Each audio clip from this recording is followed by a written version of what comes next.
Let's go. Good evening. Welcome to the regular meeting Monday, March 25th, 2024. Call the meeting to order at 6:30 p.m. A roll call, please, Ms. Clerk. Councilmember Clark. Here. Councilmember Claudia Arona. Here. Councilmember Elizabeth Arona. Here. Mayor Pro Tem Brown. Here. Mayor Ponte. Here. Thank you. I'm sure I heard that right. Lansing, would you do us a favor and lead us in the Pledge of Allegiance?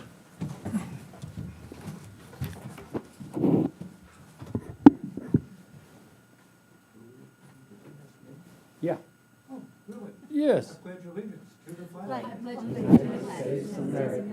And to the republic for which it stands, one nation, under God, indivisible, with liberty and justice for all. Thank you. Audience participation. Okay, so we are going to have a slight adjustment to the published agenda. We are not going to have the wastewater department presentation. That will be moved to April 8th. So at this point in time, we have available public communications for non-agenda and consent items. If you would present that and read that into the record, please, Ms. Clerk. At this time, you may address the council items not on the agenda and on consent. Time limit is 3 minutes. We will start with in-person comment first. Okay, so 3-minute time limit. It looks like we have a number of people that want to talk, so we're going to keep you pretty much to that, please. As you're well aware, public communications that are non-agenda or consent items, we cannot respond to. We can only hear your comment. So let me start with Sue Turner Cray, is it? Please, if you would introduce yourself for the microphone. Hello. My name is Sue Turner Cray, and I am here to speak about the harassment business owner Quincy Ruffin has been receiving. Mr. Ruffin has been bullied, his rental vehicles impounded, the fire marshals called, officers at the front of his site during operations taking measurements and scaring off customers. I would like to ask you, why is this happening to him? His electric, British-made cars are a tourist destination. They are green. They follow all the traffic laws. They don't block traffic like sometimes the pedal bikes or the 3 Solvang trolleys do. They provide transportation for tourists with disabilities who want to enjoy the fresh air, explore the city and not work. They are ADA compliant. Mr. Ruffin is a hardworking African-American man creating jobs. And as the only black business in Solvang that I know of, I would ask you, is he being targeted? Are you trying to make his experience so chaotic and so miserable that he cannot stay and he'll leave due to stress? I know you can do better than this. Please get to the bottom of why he is facing this harassment. Thank you. This is from myself, Sue Turner Cray, and my husband, Robert Cray. Thank you very much. Ed Skitt.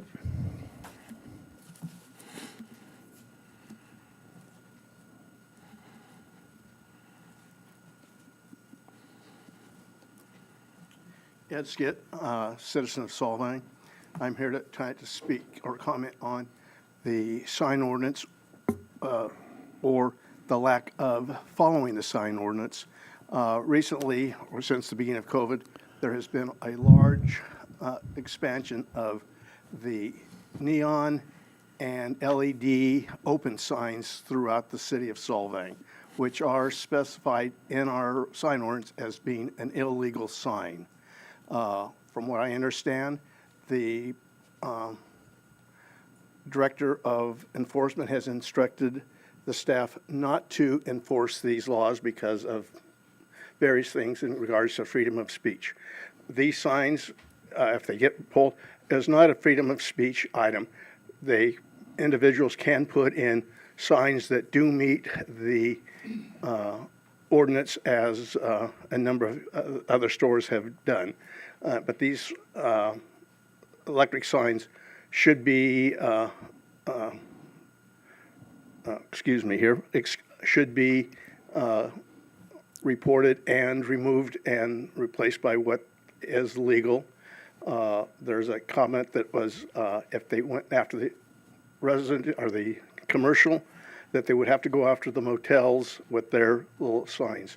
When I say there are several different categories of signage in Solvang, there are hotels, there's commercial, and there are restaurants.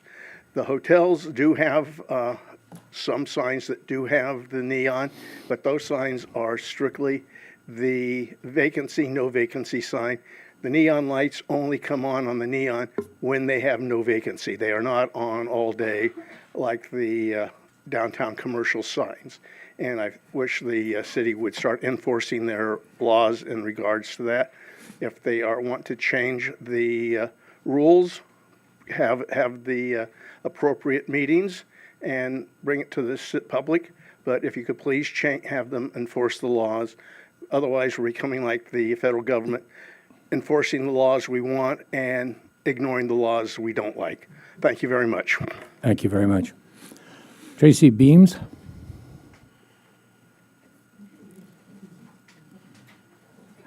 That says, that's not what that says. I can't read your writing. Okay, I'm here, Tracy Beard from the Solvang Chamber of Commerce, to talk about the equal pay. We were invited to go to the Governor's Mansion on March 12th to meet with the first partner, Jennifer Newsom, to talk about equal pay. And that was a delight because we were the only Chamber of Commerce that signed up for Equal Pay Day. Equal pay is for all women, and we'd like to make sure that we recognize all the women in this county, in this community, in the city for Equal Pay Day. And there's a way to sign up on the Pledge for Equal Pay for our city of Solvang to do an Equal Pay Day. And there's also a playbook that is added onto her website now that has come out, and I would like to send it to you and ask that you provide equal pay for all the women in this community that work, or let's get everyone signed up on Equal Pay Day on the Governor's, because it's time now that all women deserve equal pay, and we know it does happen somewhat in the business sector, but in the private sector, we're yet to be had. So we need to work on equal pay for all women, and that's all I want to say. Congratulations to all the women that work for our city, our county, and our community, and it is Women History Month, so thank you.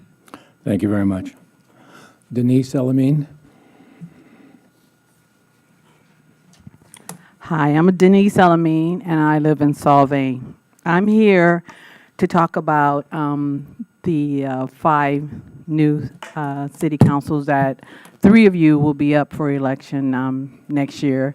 Since you guys have been here, you fabulous 5, let me just tell you, you've done a great job of bringing out a lot of hatred in this city of Solvang that I loved and moved here because it was a loving city. It is no longer. You started off with Pride Week. We had people out the front door, out the back door because you didn't want to allow paint on the sidewalks.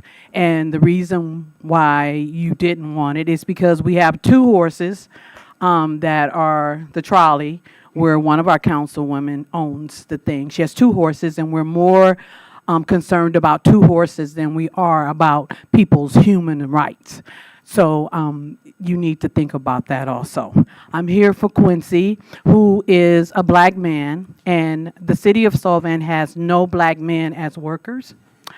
I don't think they've ever had a black man. I don't even think they've had a black woman.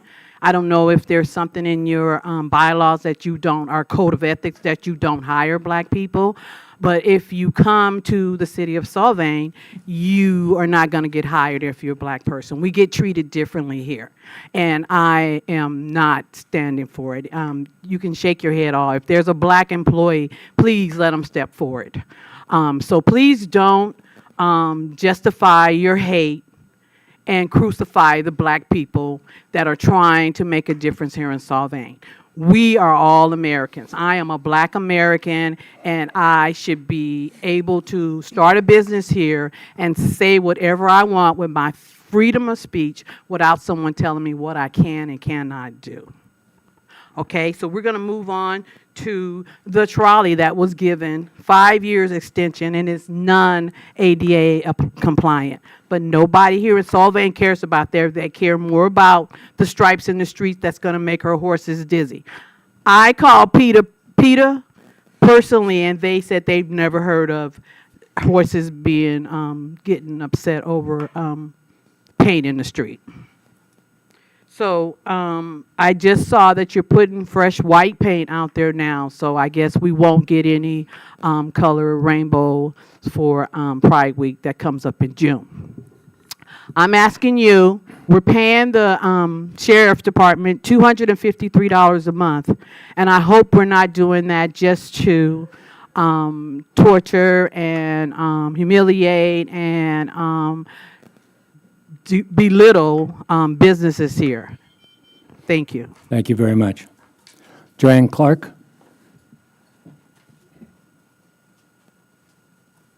Ah, there you are. Please introduce yourself. Good evening. Yes, I'm Joanne Clark, and I'm a resident of Solvang. I have lived in I've lived in Solvang for all but approximately 5 years of my life, so that's a long time. My mother, who just turned 100, was raised here. I was raised here, and I raised my family here. Our roots go deep, and so, of course, we care about our town and our valley. I am so grateful and appreciative for the blessing of living in such a beautiful place. I'm grateful we have this beautiful place where people can visit and experience it. I realized a long time ago that in order to have our beautiful little town to live in, we need to have something here to draw visitors. I love our trolley and our Surrey bikes, and most recently the Moke cars, which incidentally have a 5-star rating in our town. I live 2 blocks from downtown Solvang, so I see our guests riding on all 3 of these in my neighborhood. I love it because they're always smiling, laughing, and having a great time. It makes me happy on 2 levels. I love to see people happy, and I love seeing people enjoying our town, and I realize that these attractions add to what we have always had here. It helps to keep Solvang interesting, entertaining, and unique, and they appeal to all ages. In the past, I came to a meeting like this to support the trolley when it was battling opposition.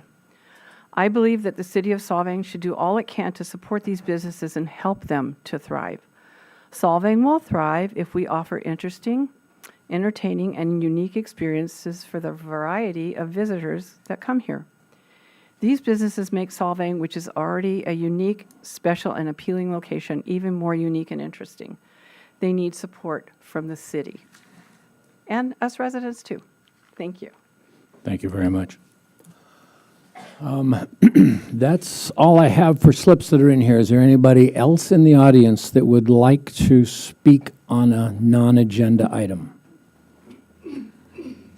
Doesn't appear we have anybody on the Zoom? No? All right. Thank you. In that case, we will move on to City Council comments, requests, and report outs. Anybody? Oh, I apologize. I skipped Randy. The city manager's report, please. Am I chopped liver? It's a Murphy thing, you know.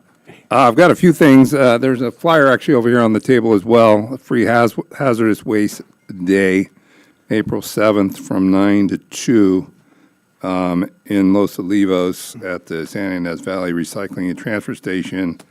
There's information again, on the flyer that's available over there, as well as on our Civic Alert page on the city website. Also wanted to alert, and Ms. Elamine mentioned it, we are in the process of refreshing the paint around town. They were painting red curbs last week. They're beginning to paint the striping today. The goal is to have it done and have the streets open again by lunchtime or thereabouts every day. There is a schedule on the Civic Alert website as well. I also wanted to share that recently there was a poll done of potential voters in November. We have additional polling available on our website asking for information and prioritization of some of the things that resonated most with potential voters. Maintaining pothole and street repair, completing deferred maintenance on the city's facilities, maintaining the parks, providing traffic safety and parking relief, maintaining senior, adult, and youth recreation programs, maintaining 911 and emergency response, and maintaining the current level of police services, including neighborhood patrols. So we're asking for our community to come forward and prioritize those. That information is also on the city's website, Civic Alert page. Wanted to remind everybody that April 2nd at Veterans Hall, 5:30 p.m., there will be an active shooter training. It's also around the community and other places if you can't make that one. It's unfortunate in the world we live in today that's even necessary, but it is good information to have available. It is. And lastly, I wanted to put a plug in for our USA Today top or best of, where Solvang is nominated in 2 categories. One is Best Small Town in the West, and as of Friday, I think was the last day they showed the current results. We were in first place. So in order to stay in first place, I'm encouraging everybody to vote. You can vote once per day, per device. Per device? I have 2 devices, so I'm voting twice a day. I encourage anybody to do that. Vote often and vote every day. And there's also, we're nominated for Best Main Street. We were 15 as of today, so we're we're way not probably down. going to get that one, but we have a chance at the Best Small Town.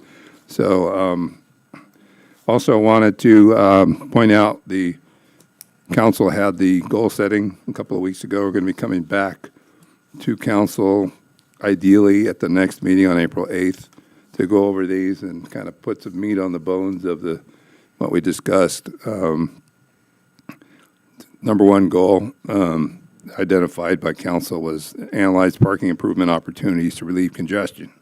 So that one will be an interesting conversation. One of the other things that came up during that discussion was a feeling by some in the community that we're failing in our attempts to communicate in the broader community. So in an effort to satisfy that, I am working with a group. We'll be doing more frequent surveys, flash vote. So we're going to have some information about how to sign up for that pretty soon on that. I'm also going to implement. Your mic went off. Have coffee. You hit the mute button. Undo or something. Nobody wanted to hear me. Sorry. Somebody's calling me, so I just don't want to talk to them. There's your wife. So that's why I'm failing in my communication, right? Appropriate. So I'm going to have a meeting. I'm going to try and set up a regular, like a monthly, have coffee or soda with the city manager kind of thing. We're investigating opportunities to do that. So again, looking for outreach and input from the community. And that's all I have for now. Thank you very much. Does anybody on the council have questions for that report? Okay, in that case, Well, I have one question. yeah. The hazardous waste day is on a Sunday? April 7th Interesting. will be, Okay. that's what it says on the flyer. Okay. Thank you. Okay, so now we'll have council comments, requests, and report outs, if anybody has anything. Nothing.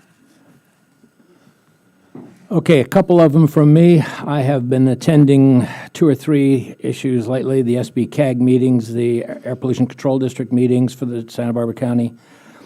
Went to the Conservation District water report that happened last week, and the ID1 meeting on water as well, and went to a very enjoyable Chamber of Commerce mixer over at Vinland. So that's the sum total of what I've been doing. All right, so let's take it on to the consent items, please. Does anybody on the council want to, are we going to pull one of them off right away, aren't we, Randy? A, are we going to move that off to 6F? The final item on discussion, 6F.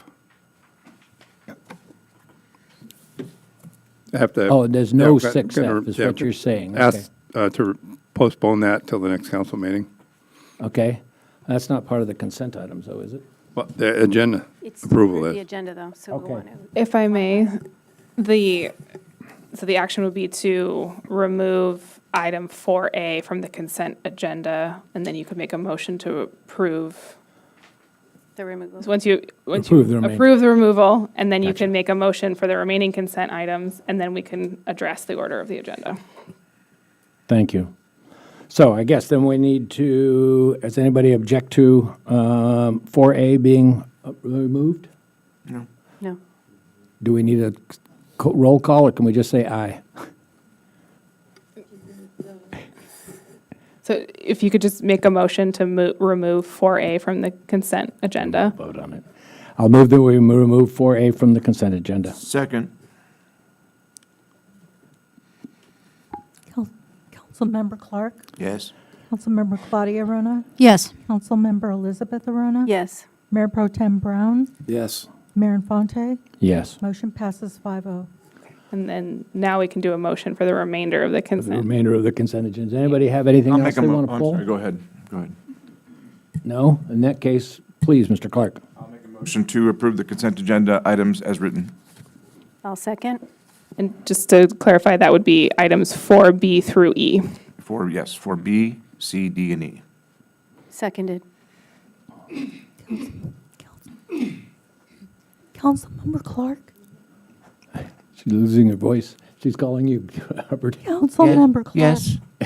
Councilmember Claudia Rona. Yes. Councilmember Elizabeth Arona. Yes. Mayor Pro Tem Brown. Yes. Mayor Infante. Yes. Motion passes 5-0. And then now we address item 4A.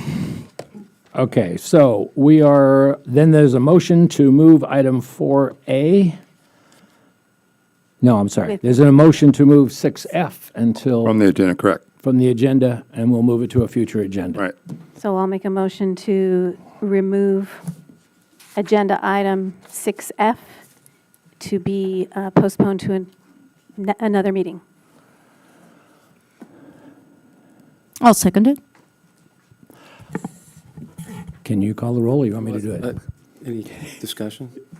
Is there discussion? Hold on a second. What's the, yeah, you got questions on that? 6F is our resolution for the annual investment policy? Yeah. Okay, because you Gotta move that out. said wastewater was being, Oh, did I? Well, the wastewater was removed as well. Presentation was removed. 6F is so really 6A, E, and F are no, No. not be on tonight's. No. the presentation was Wastewater removed. presentation was like number 2 on the agenda. There's a presentation at the top before Presentation. Okay. before public we- comment. Okay, thank you for the clarification. You said wastewater. Threw me off. Stuff would confuse anybody. Okay, I believe we have a motion and a second to have item 6F removed and brought up at a future meeting. bring it up at future. But agenda. otherwise to approve the agenda as presented. Yes. Are Okay. are we moving 6F just for a time considerations, or? Yeah. Okay, thank you. Yes. Okay. On behalf of Anna Marie, Councilmember Clark, Yes. Councilmember Claudia Arona. Yes. Councilmember Elizabeth Arona. Yes. Mayor Pro Tem Brown. Yes. Mayor Infante. Yes. Motion passes 5-0. Thank you very much, Mr. Attorney. Okay, let's go then to item 4A. I'm sorry, 5A. My apologies. It's been a tough day. Okay, let's go to 5A. And then, Ms. Attorney, if you'd read that in for us. We're going to take everything off Anna Marie. Okay. Public hearing to consider adopting resolution number 241244, adopting a mitigated negative declaration, and to consider adopting resolution number 241254, approving a general plan amendment for 2 existing parcels, Site B, APN 139031020, and Site D, APN 137260021, to a general plan designation of high-density residential, and to introduce by title only ordinance number 24072, amending the official zoning map of APN 139031020 and APN Plan 137260031, redesignating these properties as Design Residential DR20 to implement the city's 2023 to 2031 housing element and for compliance with the California Government Code Section 65583, 65583.2, and 65588. Thank you. Staff report, please. Thank you, Mayor. So this evening, we have before you a general plan amendment and a zone change for the housing element rezone sites, sites B and D. So we'll start with what is RENA. We're going to do a pretty much brief overview and then get into why we're doing this and then just the nitty-gritty of the project itself. So RENA stands for Regional Housing Needs Allocation. So needs to determines the fair share of housing needs for each county, city, and town in California. This was completed approximately 2 years ago as a part of our beginning of our housing element. So every jurisdiction in Santa Barbara County was assigned a housing goal for the next 8 years. So with that goal, then the city was required to develop a housing element. This is a requirement by state law, and particularly over the last 7 years, the state has come down very hard on ensuring that cities like ourselves implement every single aspect of the general plan, and particularly the housing element. So again, the city's housing element establishes a strategy for meeting the city's housing needs through 2031. So this involves a myriad of policies, implementation measures, and site rezones. The city went through a substantial public hearing process in terms of determining what sites to be rezoned. It was approximately 15 sites whittled down to 3. These are known as sites B, sites D, and site C. And so because of this, these sites are required because the city of Solvang is required to accommodate within that planning period of 2023 through 2031, 191 units. And that includes 94 lower income units, 22 moderate income, and 75 above moderate income. Again, these are goals. So as we go through the next iteration of our housing element, which would be sometime in 2029, the state will take a look, particularly HCD or Housing Community Development, will take a look to see how the city progressed in meeting those targets. Typically, cities meet them through various reasons. They meet them through the market for particularly above moderate, but at the lower income level, those are typically only met through partnerships with nonprofits, et cetera.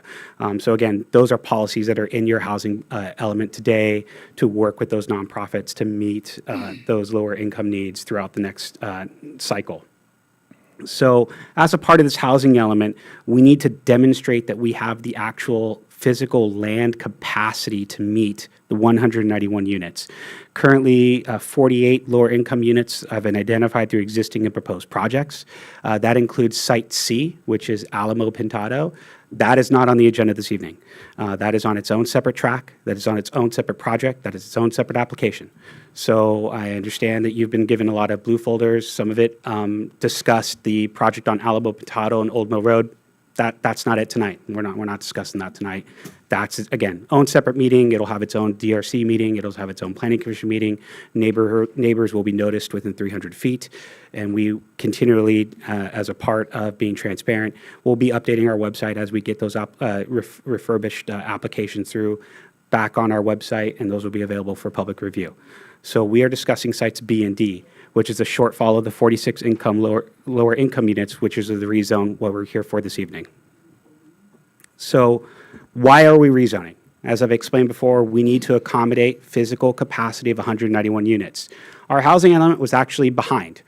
We were technically supposed to have a certified housing element certified by the Housing and Community Development February of last year.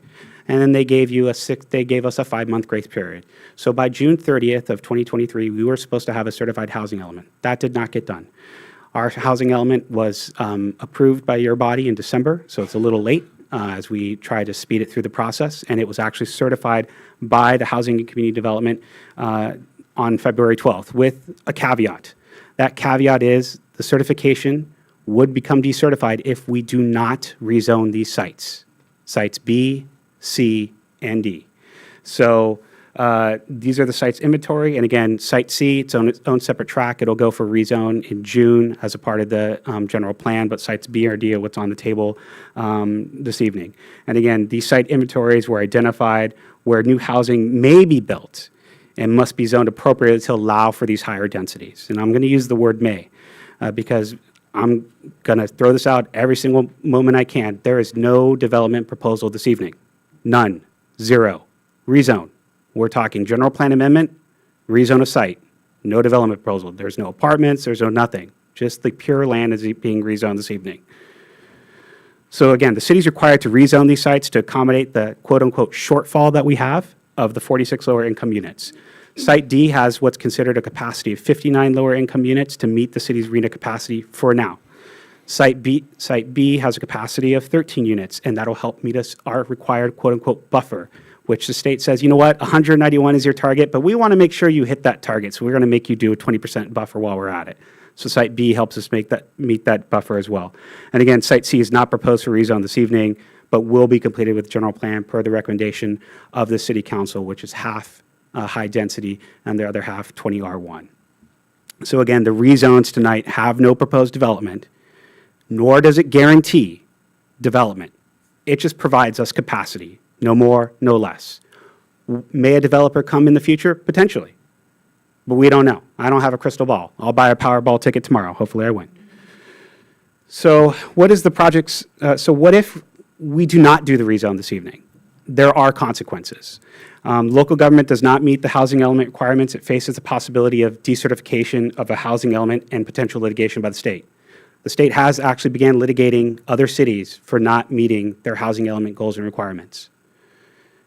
There's a loss of land use. It says description on it, but it's more of land use regulation. It gets lost. Grant funding and eligibility, particularly transportation projects. So Caltrans is tying up grant projects now to making sure that, hey, your housing element's in compliance. There's a lot of items that we talked about in our goal setting, as well as a couple past, council meetings in regards to helping to alleviate the traffic impacts. In order to do that, we're going to need grant funding. Guess what? We don't get that if we don't have a certified housing element. We're also subjected to what's called a builder's remedy application, similar to Site C. Site C is currently a builder's remedy application. So as I mentioned earlier, we were to have certified by June 30th of 2023 a housing element. We didn't have one. That opened the door for what's called a builder's remedy. And that has a developer an opportunity to build as long as there's 20% affordable housing, regardless of zoning. If we do not rezone these sites tonight, that door now begins to open once again, as we will not have a certified housing element, and we are under builder's remedy for every single parcel that's here in the city. So if you've seen The Matrix, you have a red pill and a blue pill. Pick one. All right? And just to let the council know that currently over 5,000 units are planned in Santa Barbara County alone through this builder's remedy application, including us. We have ownership of 108 units of those 5,000. So it is very critical that these decisions that you make tonight understandably are upsetting and understandably are hard, but these are decisions that have been pinned to us by the state of California. And so these are tough decisions. Red pill, blue pill. That's basically what it is. And I hate to be the bearer of bad news, because that's what I feel like I am right now. I am the bearer of bad news. But it's my duty to be up here to be able to relate that news and provide you the options necessary to move forward. So what is that project summary that we're discussing this evening? There is a proposed general plan amendment and rezone for sites B and D. Again, there's no proposed development on these sites, simply a rezone and a general plan amendment. Site B is currently zoned low-density residential in 20R1. Site D is currently zoned recreation and recreation. So if the rezones go forward tonight, what happens next? Well, we go through a second reading for the actual zoning map itself, but then future development proposals will be subject to city review. That's the biggest key.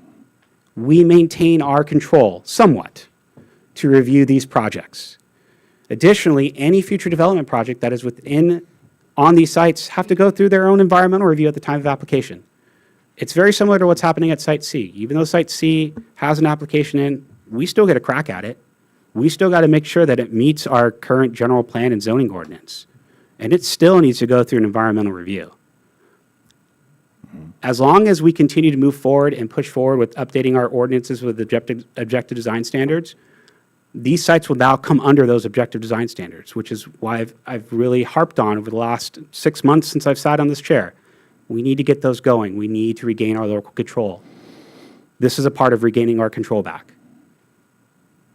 So the image before you is Site B. It's located off of Viborg Road and Alamo Pintado. It is currently zoned 20R1. As you can see, it's surrounded by 20R1 designation. And again, the max density on there, I know some people have confused this with the Alamo Pintado project. Maximum density is 13 units. So yeah, that's what the housing element envisions if construction were to occur on that site. And then the next site, again, is Site D, what is known as the Alisal Commons. Again, it's under recreation, currently surrounded by 8R1, 10R1, 7R1, et cetera. So these are single-family homes, which, while they're single-family homes, the state of California, and its great and utter wisdom, has allowed for single-family residents to basically get up to 3 units by right on their property. Just throwing it out there as a reminder that any of these residents who live in any of these lots, they can go out tomorrow, come to our building department, and they can convert their garage, don't need to provide parking for 1 unit, and they can go ahead and convert any other portion of their house for an additional units, for a total of 3 units.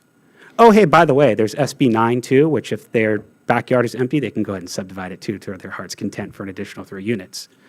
So we're talking 6 units in one individual 5,000 square foot lot.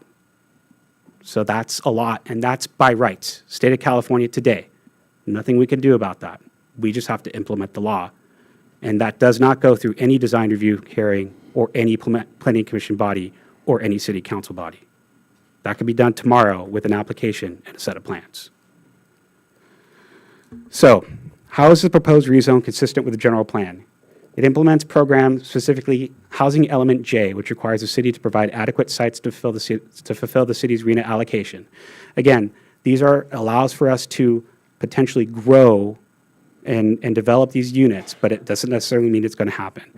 The city is subject to the 1-year deadline, which technically was required to be complete by February 15th, 2024. So yeah, we've already blew through the 1-year deadline. So in theory, we are technically out of compliance right now with HCD, even though we were certified 3 days before then. So any delayed rezones, because of that, we delayed bringing these rezones to the Planning Commission. We originally were expecting to get these rezones on their agenda in January, but because the HCD was running behind on their certification letters, we delayed it to the March meeting. Additionally, we did have a request from the Chumash Nation in late January, after we hadn't heard from them for about 30 days, to ensure that they were going to review the project, the proposed rezone this evening. They did request for a meeting at what's called a consultation. And I did meet with Wendy Teeter and the Chumash Nation for about an hour-long discussion regarding the rezones and as well as Site C. And that's why you have what's called a mitigated neg deck, because there is mitigation that is required. And that mitigation came from that meeting with the Chumash Nation. So that's why it's not not a negative neg deck, but instead there are mitigation measures in place because there may be potential cultural resource items on both of these sites. And again, staff is recommending approval to maintain the certification of our housing element and avoid any further arguments from developers that a build-to-remedy applies throughout the city by not doing these rezones. So as a part of any project that comes before the Planning Commission or DRC or even City Council, we are to do a review of what's called the California Environmental Quality Act. So in this instance, city staff prepared what's called an initial study. We prepare those for pretty much most of our projects, unless they're what's called exempt from CEQA. Due to the lack of a development project, i.e. an actual project that has physical construction documents, physical numbers, project issues such as water, sewer, and traffic could not be quantified because there's no project. So when there is a proposed project on these sites, those would be quantified and again reviewed against CEQA. However, there is telling data from our general plan EIR, which is out in the streets now. And so these sites were included in the general plan EIR, and it shows that we do have sufficient water and sewer for these proposed developments. Traffic is a different consideration, and traffic is based on a number of rubrics. That includes the actual site design, number of units, et cetera. So again, when a project does move forward, we'll be definitely analyzing all three of these as well as other CEQA items. The initial study, again, as I mentioned earlier, did find there were potential impacts on cultural resources. So as such, we not only, we did the consultations, and there are mitigation measures that are proposed and included in that mitigated neg deck, and will filter out as a part of what's called a mitigation monitoring program. And again, that just ensures that future studies are completed, any sort of grading activities to ensure that there's monitoring on site as soon as they start touching any dirt. But again, that is contingent on an actual development proposal that comes before us as city staff. So again, we are recommending certification of the mitigated neg deck to satisfy CEQA. So what are we recommending? Again, this is a tough recommendation to do, knowing that we are a small community, knowing that we moved here and I'm part of this community for what is here in this room and around us. But we are, so the Planning Commission didn't hear this in March due to a lack of majority vote. They voted 2-1 to recommend approval. The Planning Commission could not recommend approval of the rezone sites. However, city staff is recommending that the City Council approve the site rezones for consistency with our adopted 2023 and 2031 housing element, which includes the following actions: adopting Resolution 24-1244, adopting a mitigating negative declaration; adopt Resolution 24-1245, approving a general plan amendment to general plan designation of high-density residential; and finally, introduce a first reading by title only, ordinance number 240372, to amend the official zoning map of the APNs 139031 and 020, 137260021, redesignate these properties as design residential or DR20. I know it's a lot of information, but I'll open up to council for questions. Clarifications. Does anybody have any questions? Yes, sir. Raphael, question for you. You had mentioned that the housing element would not be approved if we did not move forward with the rezoning of the 3 sites. But we only have 2 sites under consideration for rezoning. Which is it? So it's actually certified, it was certified with the letter that we move forward with the rezones. And so we're actually moving forward with all 3. However, we're taking the first 2 now to meet the gap to ensure that we have enough But sites. we'll still be non-compliant, will we not? Not necessarily, because there's an application that's in there now, and that rezone will take place as well. And- So it's city staff belief that because there's an application in there today, even though it's a builder's remedy, that helps fulfill the housing element goals for the density on that site. Why is it incumbent upon us to do this now as opposed, where's the urgency? Well, again, the urgency is that we were supposed to get this done, we had 1 year to get this completed. And that year has gone by. So we were supposed to have this done by February 15th. So city staff had started this process actually when we decided to bifurcate the housing element outside of the general plan process, because the general plan was taking a lot longer than expected due to our consultants running behind on the environmental review for traffic and other larger things. So that is why it's been bifurcated out, so we can get a certified housing element, so we could at least prohibit any additional builder's remedies from being submitted. That's the biggest key, is at this point, we want to be able to maintain the ability to have local control over our land use decisions. If we do not move forward, there's a very good argument that the builder's remedy is in play in the city, and therefore opens up to have a lack of local control over a lot of land use decisions here in the city. Thank you. If I can just add to that response. So we are, under our housing element, going to ultimately rezone all 3 sites. But as Raphael stated in his report, if you count all the pending projects and already approved projects, we're only about, 46 units short on our low income. And so by rezoning Site B and Site D now, we get rezoning, we're going to rezone enough to have created capacity for those remaining 46 with Site D for low income. And so Site C, we're holding off because we have the pending application and want to process that appropriately. But the urgency for doing Site B and D tonight is because we will get Site D rezoned and then a buffer with Site B to have those 46, the capacity for those 46 lower income units that aren't covered by the currently approved and pending projects. So we get that capacity approved. And it, again, as for the reasons that Raphael stated, it's important to do that promptly because we're already very behind.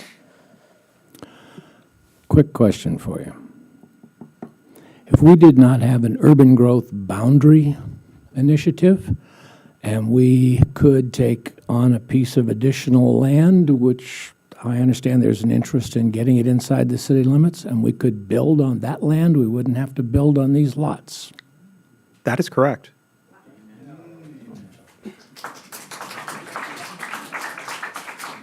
So, what you just, that's a big if. Just let's be clear, we do not have to build on these two sites in question. We are rezoning. You've been very careful to choose your words carefully, Raphael. I just want to underscore, we are not approving any building. Correct. And if I can add as well, currently our housing element identifies these sites as the sites that we're counting on to meet our RENA allocation. And so these are the sites that we are dealing with now. If in the future, at a future housing cycle element, there are other properties that have been included within the city's jurisdiction that would be potentially a good place for us to consider placing, using to meet our subsequent RENA allocations, yes, other sites could be used for that. But in our current housing element, these are the sites that we've identified, not other sites. And just additionally, if we were to go outside our city limits, that would then create a sphere of influence study, and it would have to go through all those motions to get done. Yeah, we have to recalculate our RENA requirements, There's right? a lot more to it. It's not a simplistic answer. But as Chelsea had said, this is what's in our housing element now. Right. And again, I want to remind the council that this process of selecting these sites started way back in 2021. So it's been well before my time here. I've being here only 6 months. So, but it has been a public process for a while now. So Thank you very much. I have just a clarification question, Raphael. Was our housing element certification a conditional certification? Yes. Okay. It's conditioned I that missed that point. It's conditioned that we Yeah. do the rezones. Okay. So we have an obligation, or we are, for clarity, we really have to take some action, and if we take no action, we are at risk for builder's remedy for every other inventoried open site we identified in the housing element. Is that correct? Yeah, okay. Yeah, it's not just open. It's anything. anything. Thank you. And it's any site. Yeah. So that's the developed or not. So someone wants to come in and put down 8 units on a currently developed lot, and we don't have this certified. Yeah, so you've said it correctly. This is how we maintain governance over our development Pick a pill. of our city. Yeah. Can I add something to that? It's not just builder's remedy. The state, as we have witnessed over the last couple of years, can be extremely punitive in many other ways, i.e. grants, i.e. you name it. You don't mess with the state of California. And so it's not just builder's remedy. There's a lot of other things the state can punish cities with, as we've witnessed with several cities down south that are going through this right now. I have a question. What does litigation with the state looks like? If you say you don't want to comply with this, we want our local control, we want to keep our green areas. If you want to challenge the state on it, what does that look like? Does it have any cost? How long does it take? And does it work?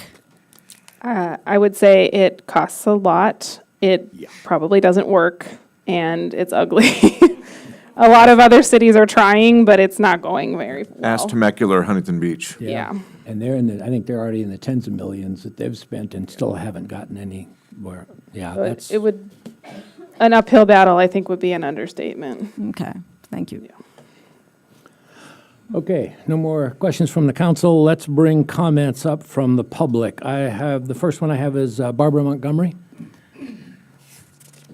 And for the record, you are opening the public hearing.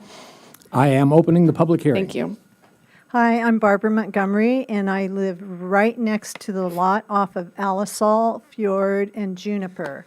And I was in a couple of months ago, I don't know if it was February or March, but you had the big easel of the map of the city, and you had color-coded what lots were being proposed for this development.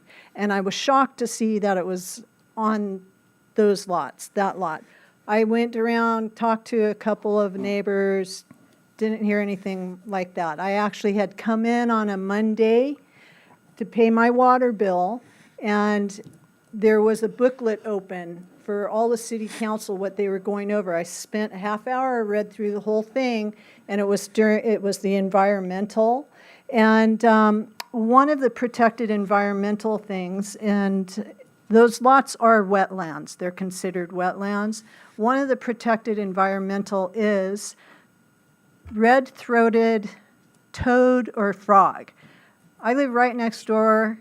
They've been ribbiting all night. It's wonderful. It's absolutely wonderful. I think that's the wrong location. And my concern is that, yes, we have environmental. Raphael was mentioning, oh, but we'll have control under environmental review. Well, I don't know if he's being disingenuous or just hasn't done his homework, because under the CEQA, which is the California Environmental Quality Act, with the state housing, they can ignore and still develop there, even if there's an endangered species. So I'm really taking a bit of issue with that. I'd like some people to address that. And also, just in your defense, before the China virus or COVID, I come in and pay my water bill, and there was a very beautiful black woman that worked the city front desk. So thank you very much for giving me the opportunity to speak. Appreciate it. Thank you very much. Denise Elamine.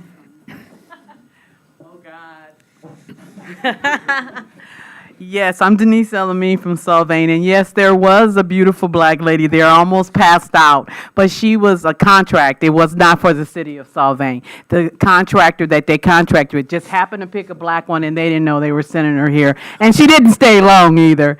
So I'm talking about the city of Solvang. You have no black African-American employees, okay? And you have never had. That one lady was not working for the city of Solvang, and I think you all know if you were here, because I talked to her every day. When I came in, I said, "You're still here?" And she was the nicest lady that I ever met, but she is no longer here. And I am going to apply. Maybe I'll be that woman soon. What I'm here for is that why are we here? Why did we miss our deadlines? We're so into the tourism, and we're doing the TACs, and we're making sure that everything is politically correct, ideologically correct. Why did we miss something so important as getting this government housing done? It's going to get done. And if you think you Fabulous Five are going to be able to out-control the government, good luck with that. You miss your deadlines, and they're going to move forward. And you guys missed your deadline, and nobody seems to care. And now you have to decide whether or not you're going to rezone. And Alisal wins because they get the park. Alamo, Pantano, and Viborg, they get the housings. So Alisal wins, but they don't even want that. And you guys don't want anything but control to miss deadlines. So maybe you should give up the control, or you should think about making this a priority when you're sitting in your seats up there. You should make a priority of this building of these low-income housing units that are needed For the teachers that are trying to teach the kids here, they cannot afford to live here. Most people cannot afford to live here. It's not black people that are going to get these places, people. Don't fear that it's going to be black people or it's going to be brown people. Don't fear that. It may be teachers that can't live here that want to help the kids here and learn. So we should really try and get a place for low income. And around here, I don't even know what low income is. For teachers who make a wage, a living wage, so that they can have some place to stay where they don't have to drive an hour to get to work. Thank you. Thank you. I apologize because I can't read this very well. Is this Leah Gaiman, Sayman? I'm not sure what. Lee. Okay. My apologies. Please introduce yourself. Yeah, I didn't want to say that, but. Well, I feel a little bit more educated now than I was earlier. I just found out about all this about a week ago. Introduce yourself, please, I'm first. sorry, I'm So Lee for the record. Lehman, Thank you. and I've been a resident of Solvang for 35, almost 40 years. I travel on Alisal Road going down to Juniper quite often. I guess one of my questions, and I left my paper back there, this high density, that word high density zoning really upsets me. Is there a way to zone it? I understand what you're saying. As I said, I appreciate all the time and effort that's been put into it. But is there a happy medium where you don't have to zone it high density? Is there still a way to meet the demands of what the government, the governor has said that we need to do without doing the high density?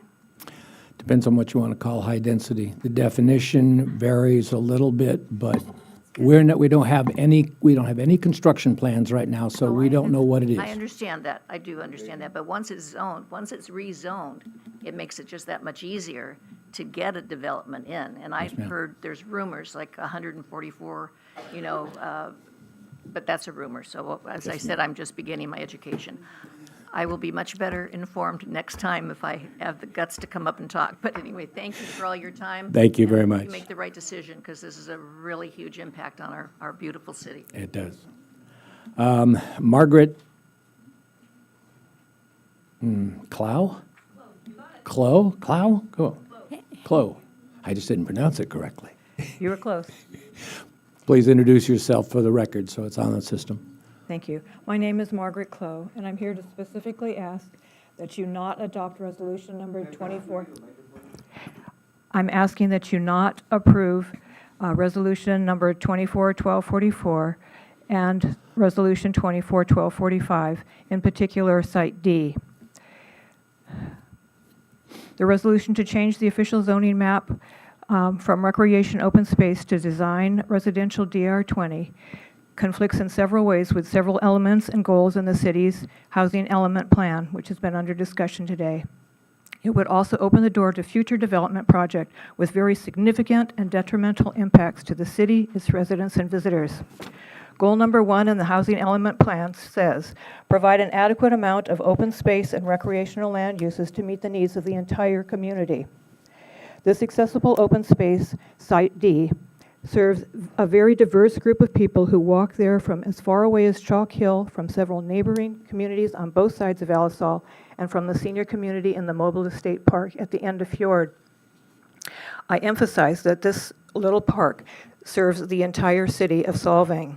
It also invites tourists and visitors who regularly come down on bikes and other transportation and walking through and beside this quiet space, taking pictures of the gorgeous, incredible views, enjoying the quail and other native California migratory birds, and even the frogs. Goal number 6, continue to pursue grants and park bond funding for construction of new parks, maintain or upgrade existing parks. By preserving Site D, you preserve an open space. It is very definitely needed and already existing as open recreation space, which would satisfy Goal 6 in some aspects. It has very minimal maintenance costs to the city, much less than developing a new park. In the city of Solvang, with buildings that have been empty for decades, as well as chained off empty parking lots and empty dirt lots, I urge you to consider repurposing and, as necessary, rezoning one of these already disturbed sites. Goal number 14, which indicates incorporate sustainable building practice into the city's development, land planning, and design techniques, preserve the natural environment, and minimize disturbance of the land. Site development is to reduce erosion, minimize paved surfaces and runoff, and protect vegetation. Site D is a naturally sloped swale and captures rainwater to replenish the underground aquifers. It has prevented flooding in the streets around it. To rezone this open space is to permit high-density construction, which will destroy the natural environment contained in Site D. Paved surfaces will prevent the capture of water and the replenishment of the underground aquifers. Thank you very much. Thank you. Lansing Duncan.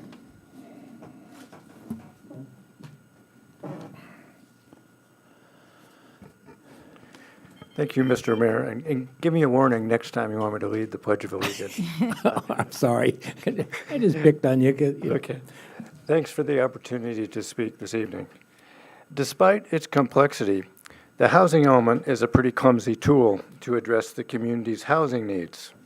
But it is an open public process, much of it right here in this room. It takes a while. Sometimes it takes too long. Development of sites B and D definitely stand to create potentially significant impacts to cultural resources and especially tribal cultural resources, so your mitigation measures are obviously needed. As a former county planning commissioner, I'm amazed I would encourage the council to act without a planning commission recommendation. But as a member of the public who watched how hard it was to develop the housing element and get it certified, I don't think you should risk getting it decertified.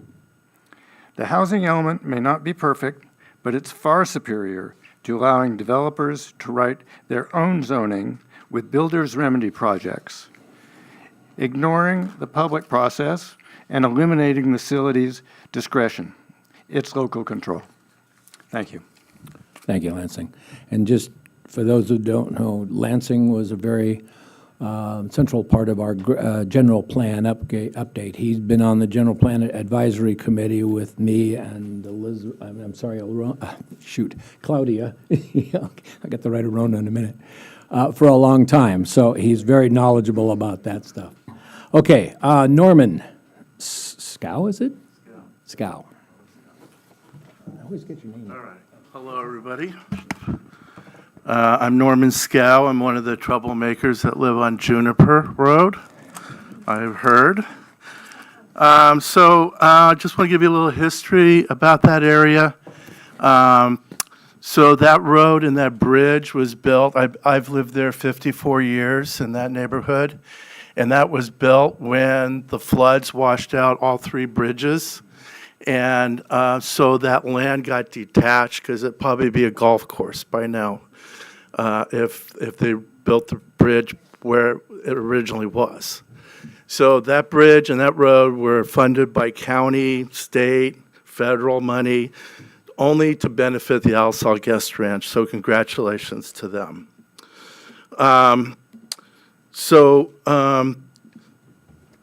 You know, the founders of Solvang found this town with 10,000 acres. And Alisal has over 10,000 acres. So I can't see why they can't figure out some sort of building. There's plenty of flat land over there that I can see. Do it somewhere where it doesn't impact the neighborhood, or at least build it to a similar. I know everybody goes, oh, there's no building plans. I mean, that's what the Chumash said, and look at that. You know, from a tent to that. So I know there's some plans someplace that are ready to be unveiled. So fantasy number one is to turn the whole thing into a park. That's my first fantasy. The second fantasy is turn half of it into a park and half of it into a development. I do believe they have the right to build, but it should look like the rest of the neighborhood. It shouldn't be 3-story buildings. It would just be horrible. And so that's my fantasies. And then somebody said that the Jacksons were saying something, that there was some troublemakers. We have a few troublemakers on Juniper Street, and maybe that's me. I'm not sure, but I don't consider any 12 of us on Juniper Street troublemakers. We're just concerned citizens that want to understand and want to not have this developed. And the last thing I'd like to do is put a ballot together for all of California to get rid of this nonsense, because in 8 years, we're going to have to redo this all over again and find another 200 places to build. And if you go on YouTube, you can see it up and down the coast. Every city's having a problem. So I don't know why smart people can't put a ballot together that the citizens can vote on and get rid of this nonsense once and for all. Thank you. Norman, just so you know, the League of California Cities is attending to that and trying to work on it. Excellent. But, I mean, that's because it's a bunch of cities together. Okay, Sue Turner-Cray. I think I just heard someone say that the Chumash went from a tent to that. I have a problem with someone saying that. I don't think that is kind, and it's actually pretty racist. So one thing I would like to say is, what I have heard is this: if you don't do this, you will lose all control of your zoning. Is that correct? To a degree, that's correct. To a degree. Okay. So last year, I was the PTSA president. I'm very close with the teachers at the high school. Right now, they're in negotiation for a living wage. We are losing teachers in droves. We do not have a principal. We do not have a superintendent. People cannot afford to live here. The past superintendent was living an hour away. The other principal was living in Fresno and renting a small little shack. The teachers, if we really want to have great kids and, support them, we have to support our teachers, and our teachers need places to live. We can't have all these teachers in this big high school without teachers having affordable housing.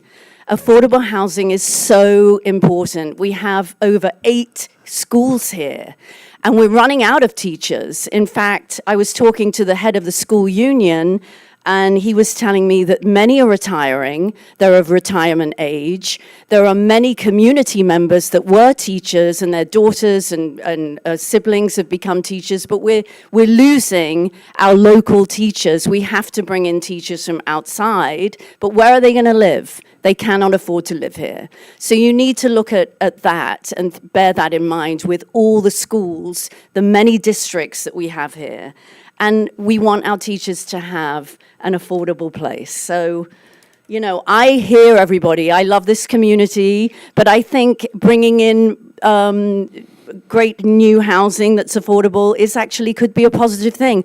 I see what the Chumash have done as very positive. Look at their museum. It's absolutely beautiful, and I can't wait to go into it. So please don't say from a tent to that. That is very racist. Thank you very much. Al Cortese. Thank you, Mr. Mayor. Al Cortese, a resident of Solvang. I would like to paraphrase an ancient phrase, which is the council is apparently hoist on Sacramento's petard. But there is an answer, and I think balancing the interests here, that it does make a great deal of common sense for the council to vote to approve the rezoning and therefore have its housing element go forward with the conditional approval for final approval. And that would give the council or the planning commission some control over future developments outside of the builder's remedy, which is a horrendous approach. So that I think the interest in preventing further builder's remedy applications is what wins the day tonight. Thank you. Thank you very much, Al. Karen Newsom?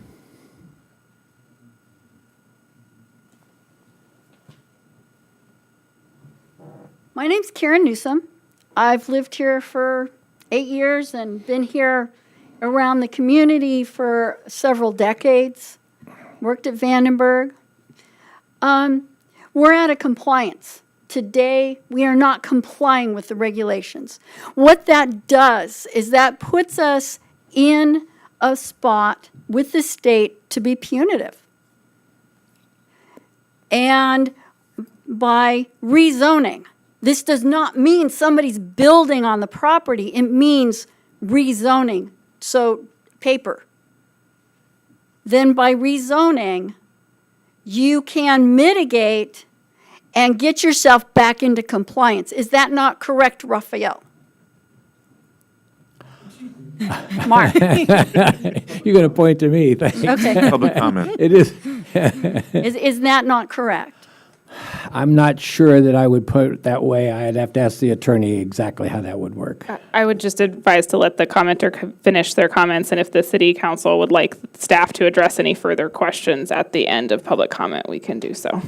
Thank you. But the bottom line is, if we do nothing, we're open to builder's remedy. We're open to state fines. We're open to state enforcement action. Right. And that's not acceptable. We don't want builder's remedy. We don't like what's happening at Alamo Pintado, and we know that's being forced down our throats. We don't want to live with that. So it sounds like we need to fix the system and fix this process for today, and then go forward and fix it for the future. Because being at this point today is not acceptable. Thank you. Thank you very much. Steve Martin.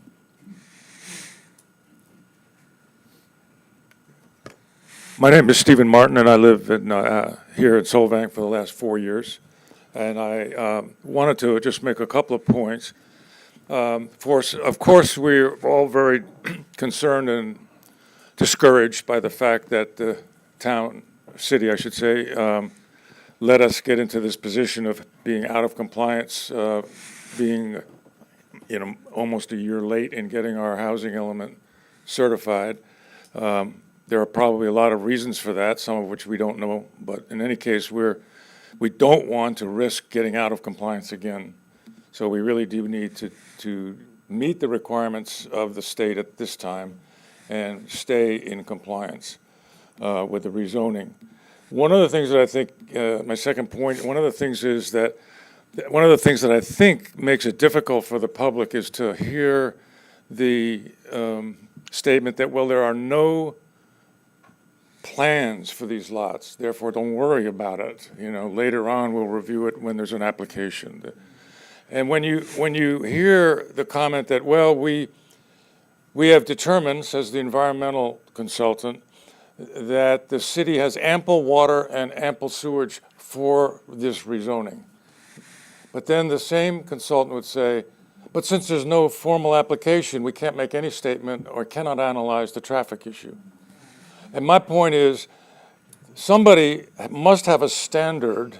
I suspect that the sewer and water issue was handled by saying, let's look at this development potential. Let's look at the rezoning we're going to do. And if we have the maximum number of units, that'll mean they'll consume a certain amount of water and a certain amount of sewage capacity. And by looking at that, we will say that we can handle that. So what they ought to do is do the same analysis with the traffic and say, given the rezoning, we'll have a certain number of potential units. Given the maximum that they could put on these lots, which is a very realistic possibility, we know that there will be X number of cars because there are a certain number of cars per family, and we can analyze the traffic, and we can tell the council and the public whether that's a problem. So, I just think we need to really work on how we use consultants, how we supervise consultants, and how we gather our facts. And I think these inconsistencies really make the public have a difficult time in intelligently speaking with council about this. Thank you. Thank you very much. All right. I have no more speakers slips. Do I have anybody else in the audience? Is that CJ hiding back there? Please come up and address the council.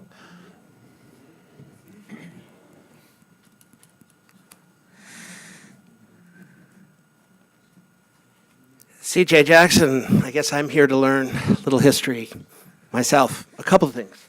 I like you. And what you said makes me say, ouch. So please do not shut up. Thank you. I'm embarrassed to hear that. Couple of things to talk about this project. First of all, there is no project. I knew back in 2020 and 2021 that RINA was coming. I had a discussion with the city manager, and I'd been through a RINA before, so the fact that we're here today is no surprise to me. Right, Lansing? We were both in that same vantage point. So I knew this was coming. The history of that parcel is indeed because of the elimination of the bridge due to an El Nino of epic proportions. And it cut off a portion of that property that's been in our family since 1943. So when I tell you I have no project coming forward, I don't. I really don't. But it was not a particularly good recreational parcel. It's not a park. It is a continuation of a parcel that has been unused. And as a result, it has had frequent ad hoc uses over that time. As a former planning commissioner myself, I can tell you this process is. It's not is good. It's not is necessary. It is not going to change. It just is. And here we are. Couple of observations from me as a landowner in this situation. In watching the process, which evolved back in 20 and 21, everybody, including the council that preceded you, knew this was coming.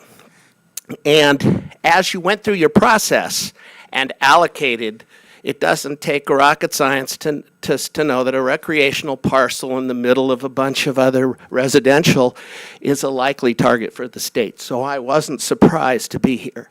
So when I tell you I have no plans, we went through 2023 January and 2024 February, and we're preoccupied.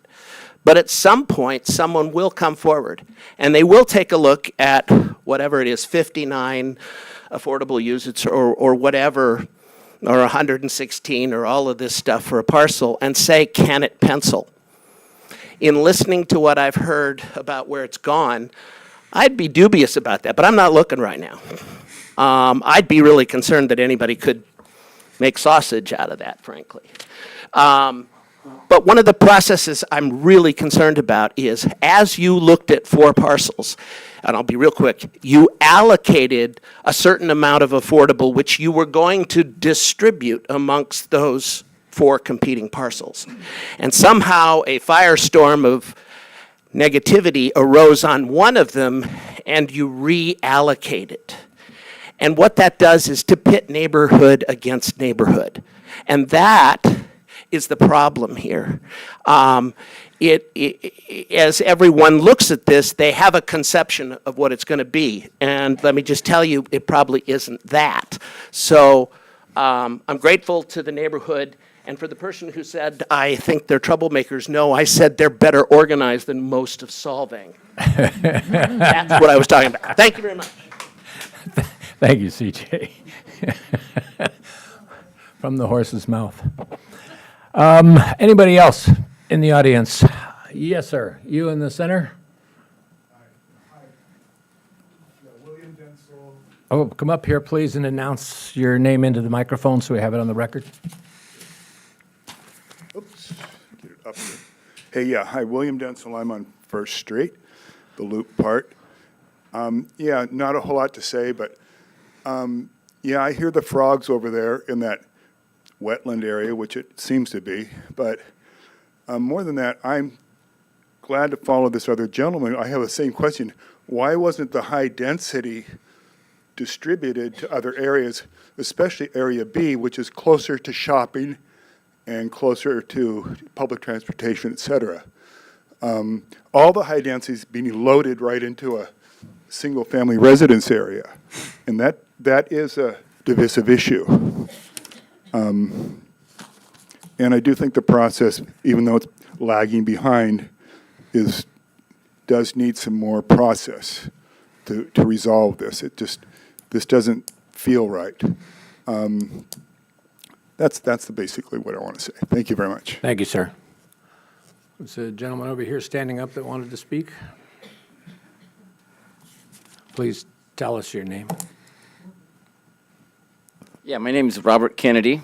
I was raised here in the valley pretty much, and 1985, is that when the city became? The city, yeah. Just started to vote then. I remember those times. I miss the county in some ways.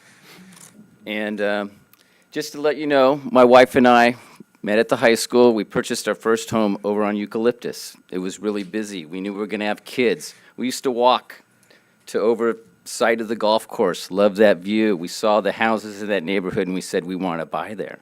We shortly did, a few months later, very blessed to get that house on Juniper. And from my driveway, I could see those two beautiful open space lots. Best view in the valley, I think, when you go down Alisal. So many people agree. You put anything there, it's not going to look the same, unfortunately. And when we first moved there, there was a beautiful park there that was maintained. Now it's been let go by the city. There's squirrel holes, dog droppings, etc. I used to take my two oldest to play soccer up there, and now I have two younger kids that I adopted. We can't go up there. They'll probably twist an ankle, hurt themselves.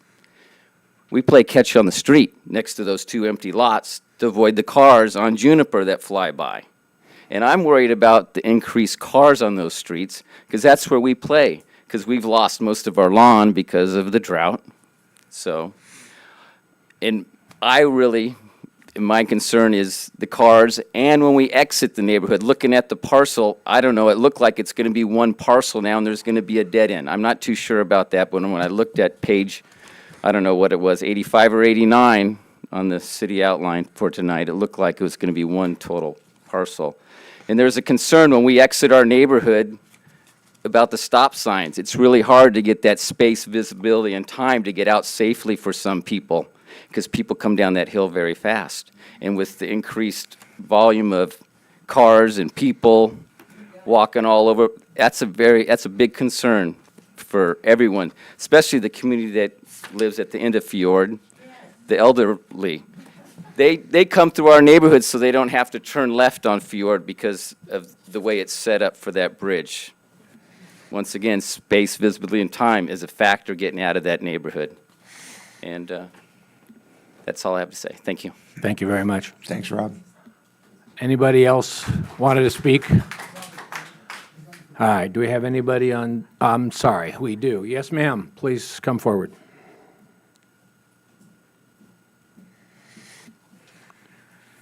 Hi, my name's Janice Bradley, and I grew up in Solvang. I'm still growing up. Just wanted to offer another idea. If you're still not persuaded to forego rezoning Site D from open recreation space to high-density housing, then I respectively ask you to consider modifying the present negative mitigation and proposal to rezone to limit the number of units to the shortfall of 46 units needed to meet the city's RINA for 2023 to 2031. Currently, the proposed rezoning would allow 116 units, significantly more than needed to meet the state's requirement. 46 units would have significant impacts, as noted above and below by everyone who's spoken. However, it would be much less destructive than the proposed 116 units that would create very severe impacts that aren't addressed in the rezoning proposal. Thanks for your time. Thank you very much. Thank you. Was there someone else that had raised their hand? Yes, ma'am.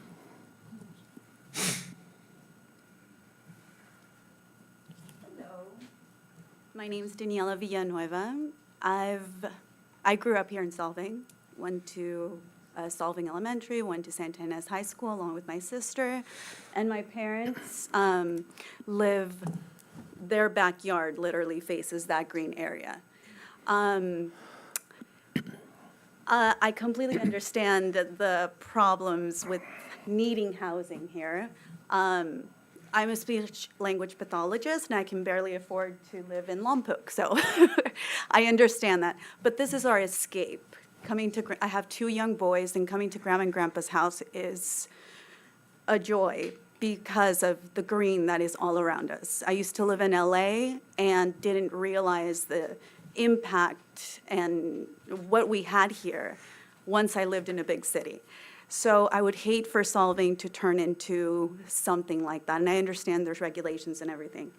But I did want to mention that even though there's no plan, as many have mentioned, it's in the moment that it changes, any developer from out of state with money can come and say that it's going to be low income and bypass a lot of the regulations in order for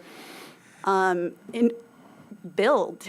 And not only the 116 units, they can build, 3, 4 stories, and as long as a certain percentage is low income, that's how they loophole through that. And it is SB 35, according to the state of California.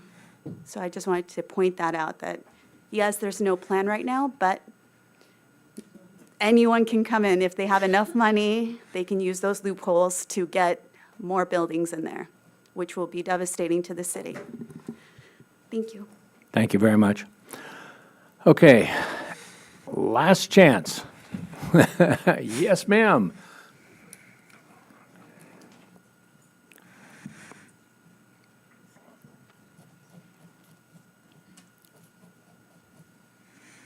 Hello, my name is Sarah Davison, and I've lived in this city for 35 years.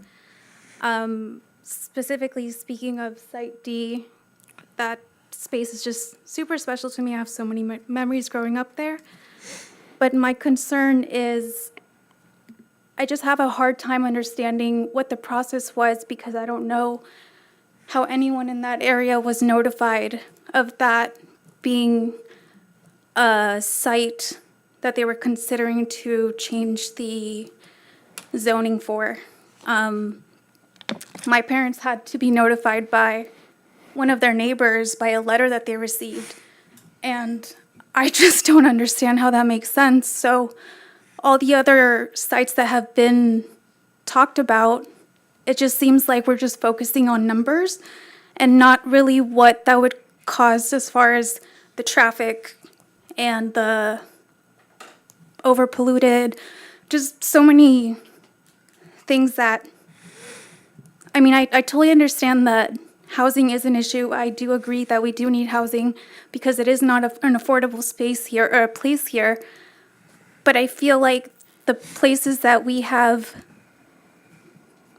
thought of to rezone are not really, I don't know, to me it just doesn't really make sense. I know one of them is here on Oak Street in the corner, and we're doing 3 units there, but we're not talking about how you're gonna, can't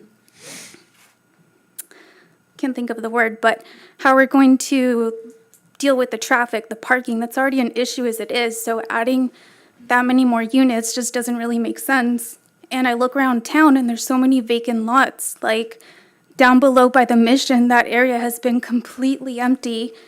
I don't understand why that wouldn't be a possibility to even look at if they just built homes next to where New Frontiers was. So I don't know, just I would hope that, yes, have housing be affordable to allow for more units and all that, but also consider what that causes for the existing areas and people who live there. Yes, the impact that that would do. Thank you. Thank you very much. Okay, do we have anybody on Zoom at this time? Doesn't look like it. So let's bring it back to the council. Last comments, suggestions? Motion? No, not yet. Go ahead. Yeah, I do have a question regarding the notice to neighbors about it. It's unfortunate that a lot of the news that we get are from, social media and not actual sources. But what was the process for notifying neighbors of the proposed zoning change? Sure, I'll take that. It was actually consistent with not only our municipal code, but California Government Code.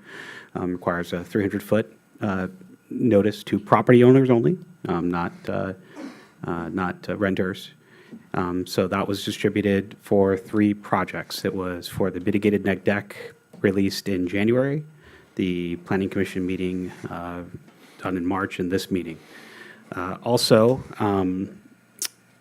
I discovered that we weren't following California Government Code in terms of posting of sites. So I don't know how long this department had not been posting sites consistent with California Government Code. So this was our first project at the chute to be consistent with the California Government Code and post the site.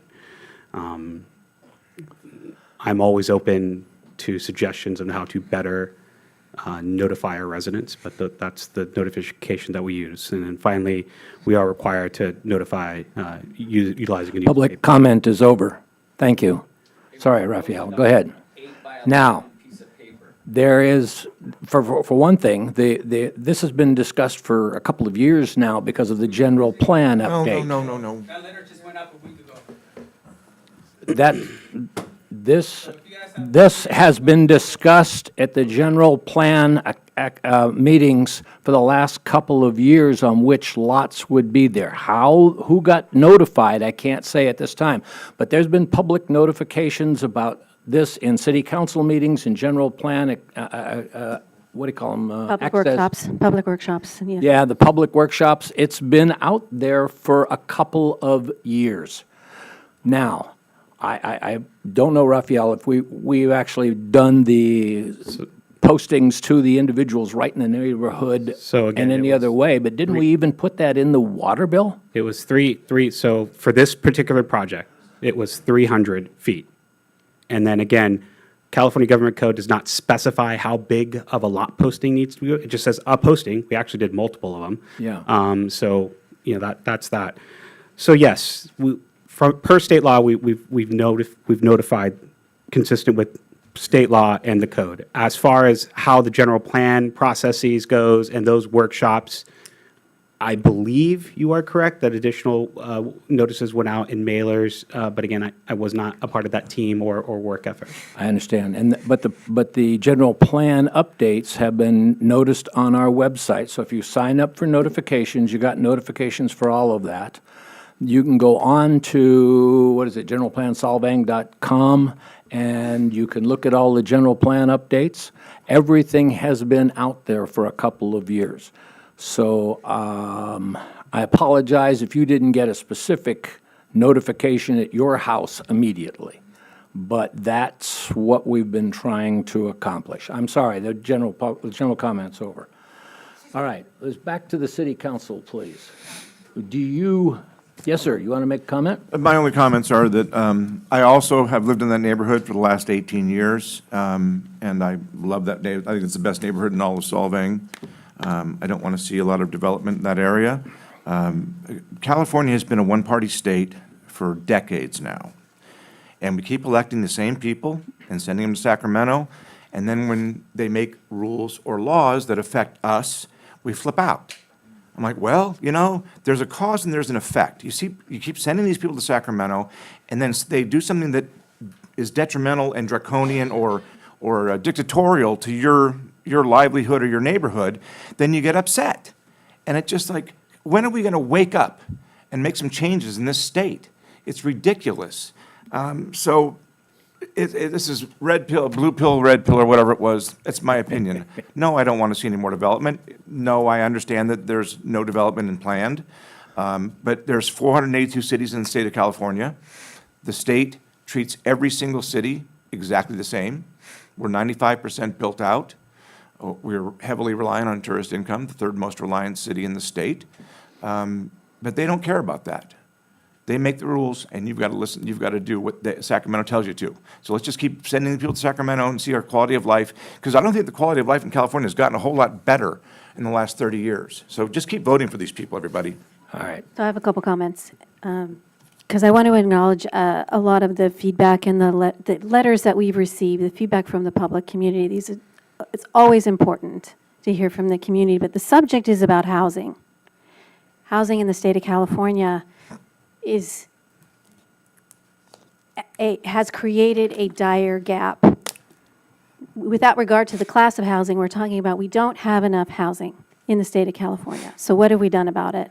The state has taken action, because development in every community, not just the city of Solvang, but every city and every county, is now being asked to close those gaps. And because we didn't close the gaps, we're now also in the unfortunate situation that development is very expensive. But when we look at who needs housing and where it is required or where it is needed, it is across the board. The RENA process requires housing to be developed in every city and every county in the state. So we are not alone in frustration about the requirement, but we are also included in closing the gap for housing, and also specifically affordable housing. So nobody wants it here. Nobody likes to be mandated. The process was long. It was a 2-year process for us to meet our housing element definition and plan. And part of that process was an identification of available open units for development, open lots. And part of that process was also that the owners of those lots, so there's a down select, had to be willing to have their land or their property considered for this development. Right. And the only thing that the city is able or really asked to do is 2 things that we can control: our ordinances and our zoning. And that is our obligation to, as we've heard, hopefully, and this was a long process. So if you're just dropping into it, I can see why there's really alarms going off. But it was meant for us to rezone and enable more dense housing to accommodate more people. We just don't have enough places for people to live. That's our situation. I just want to also mention a couple of other things. We are 1 year late. We are 1 year late because our staffing had a lot of churn, and we were dependent and reliant on some consultants to help us. We are in a great spot right now, got folks for our staffing and our team. We're in an excellent spot, and Raphael and Randy are leading us to tick off the required obligations so the city doesn't find ourselves further in a jam for not meeting the obligations or being cut off for other things that we need, like grant money and other funding. The other thing I want to mention is that in the last iteration of how we had to meet these housing element requirements, things like water, whether we had enough capacity for water, sewage, traffic, those things were pulled off the table. We were not able to take those into consideration in the last round of our housing element. So I don't mean to just create just some background. The city and the county, and just to be clear, Buellton, Lompoc have this same obligation. And all we are doing is to meet that obligation by rezoning for more density in the city of Solvang. How we solve the rest of it, and we will have to go through the cycle again in 8 years or less. And this is a cycle that we commit to, and I'll just remind everybody to come back and participate the next time we have to go around this journey, because we will have to do it again. Thank you very much. Anybody else? Yes, sir. Just real quick, for my colleagues, the Planning Commission failed to approve it. That doesn't mean they wouldn't have approved it. 2 of the commissioners had to recuse themselves for conflict of interest as they live near the site. Right. So that's not to say it wouldn't have been approved had they been able to vote. So I just wanted to share that information from the Planning Department or Planning Commission. Thank you. At this point, we need a motion to approve or disapprove this particular item? And if I can just make one point of clarification before you all move, there was a blue folder item in your blue folders that showed a few just track changes, edits that we need to make to the resolutions that appeared in the agenda packet. So just for the record, any motion on those resolutions and ordinance would be to the corrected versions. Thank you very much. Okay, do I have a motion to approve? Boy, that's a whole mouthful of stuff to approve, isn't it? We have a mitigated negative declaration, 2412. I'll make the motion then.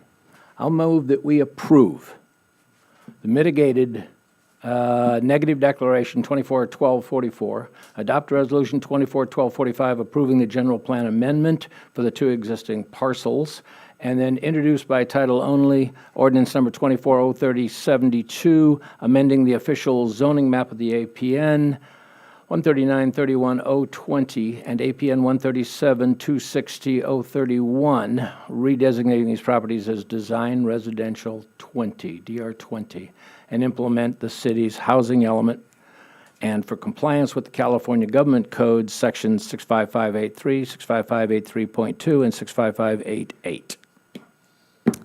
Do I have a second? Thank you. I'll second. Okay, roll call vote. Somebody? Councilmember Clark. No. Councilmember Claudia Arona. Yes. Councilmember Elizabeth Arona. Yes. Mayor Pro Tem Brown.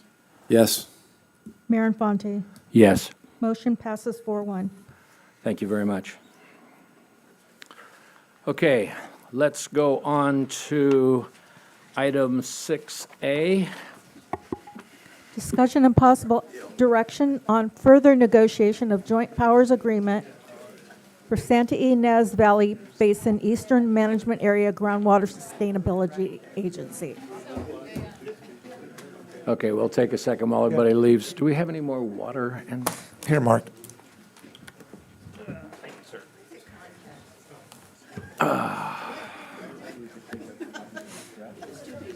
Okay, while this is going on, we're going to take a 5-minute break. We will return in a minute.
Thank you very much, ladies and gentlemen. Let's resume the council meeting.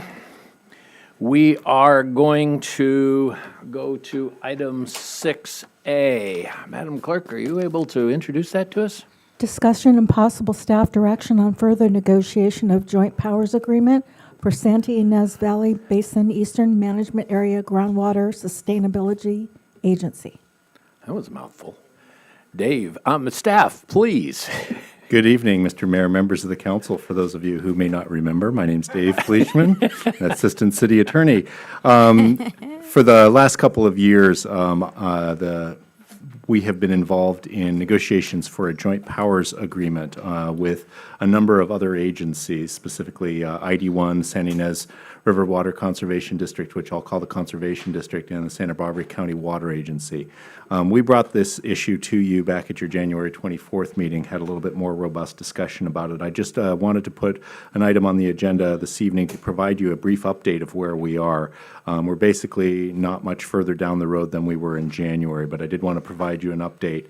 The discussion with the other entities has circled around the concept of adding a fifth member to the Board of Directors to the Joint Powers Authority.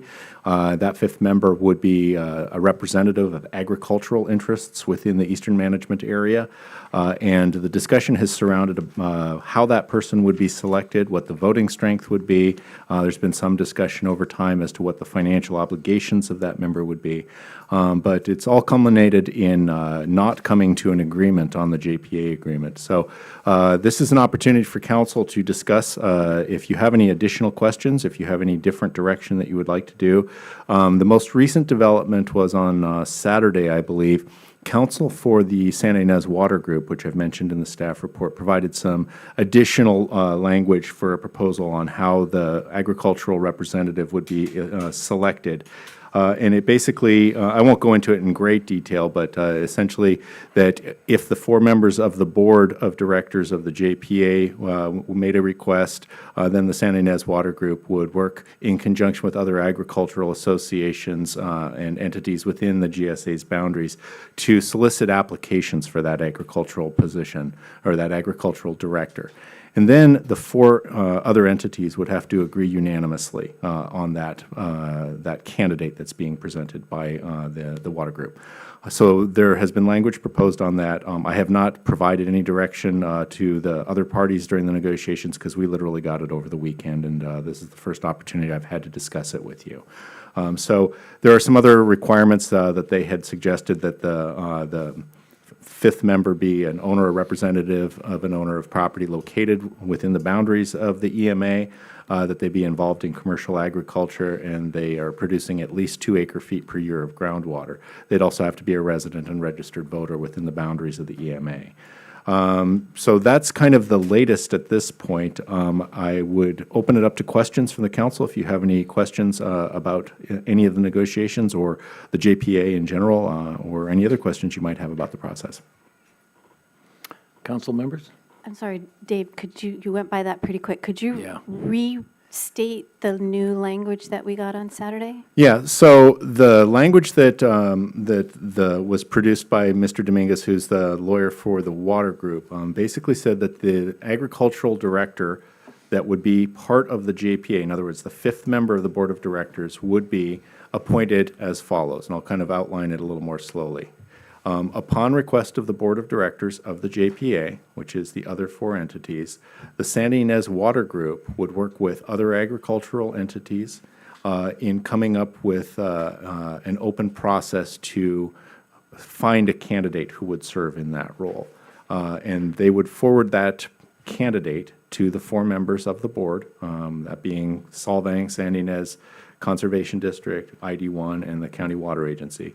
And those 4 agencies would have to agree unanimously on who that member would be. So if they said, okay, thank you for that candidate, 2 of us don't like that candidate, then presumably there would be another process where the water group would go back and try to find someone to fill that position. So it's a little bit different than what we had been talking about before, which was just an assumption that perhaps someone from the water group would be a member of that. So it's been fleshed out a little bit more as to what the requirements are for that. But that is the latest development in the process for the discussion of the agricultural member. Now, going back to January 24th, the council provided direction to me and Randy in the negotiations that the agricultural director was not going to be ruled out, but it wasn't going to be part of the JPA at the outset to try and get the JPA agreement signed and moving forward.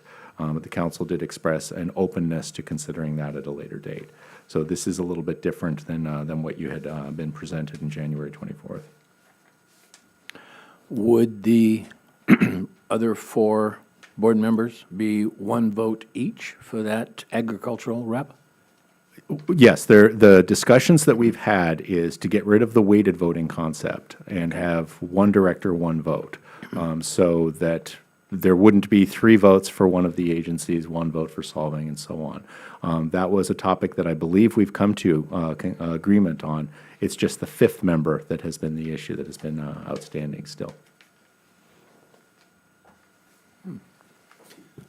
Dave, quite candidly, without that 5th member, or any other member for that matter, whether it be 5th, 6th, 7th, without financial liability or recourse to share in any potential cost or litigation or whatever comes up, I'd be against that membership. They should share equally or not at all.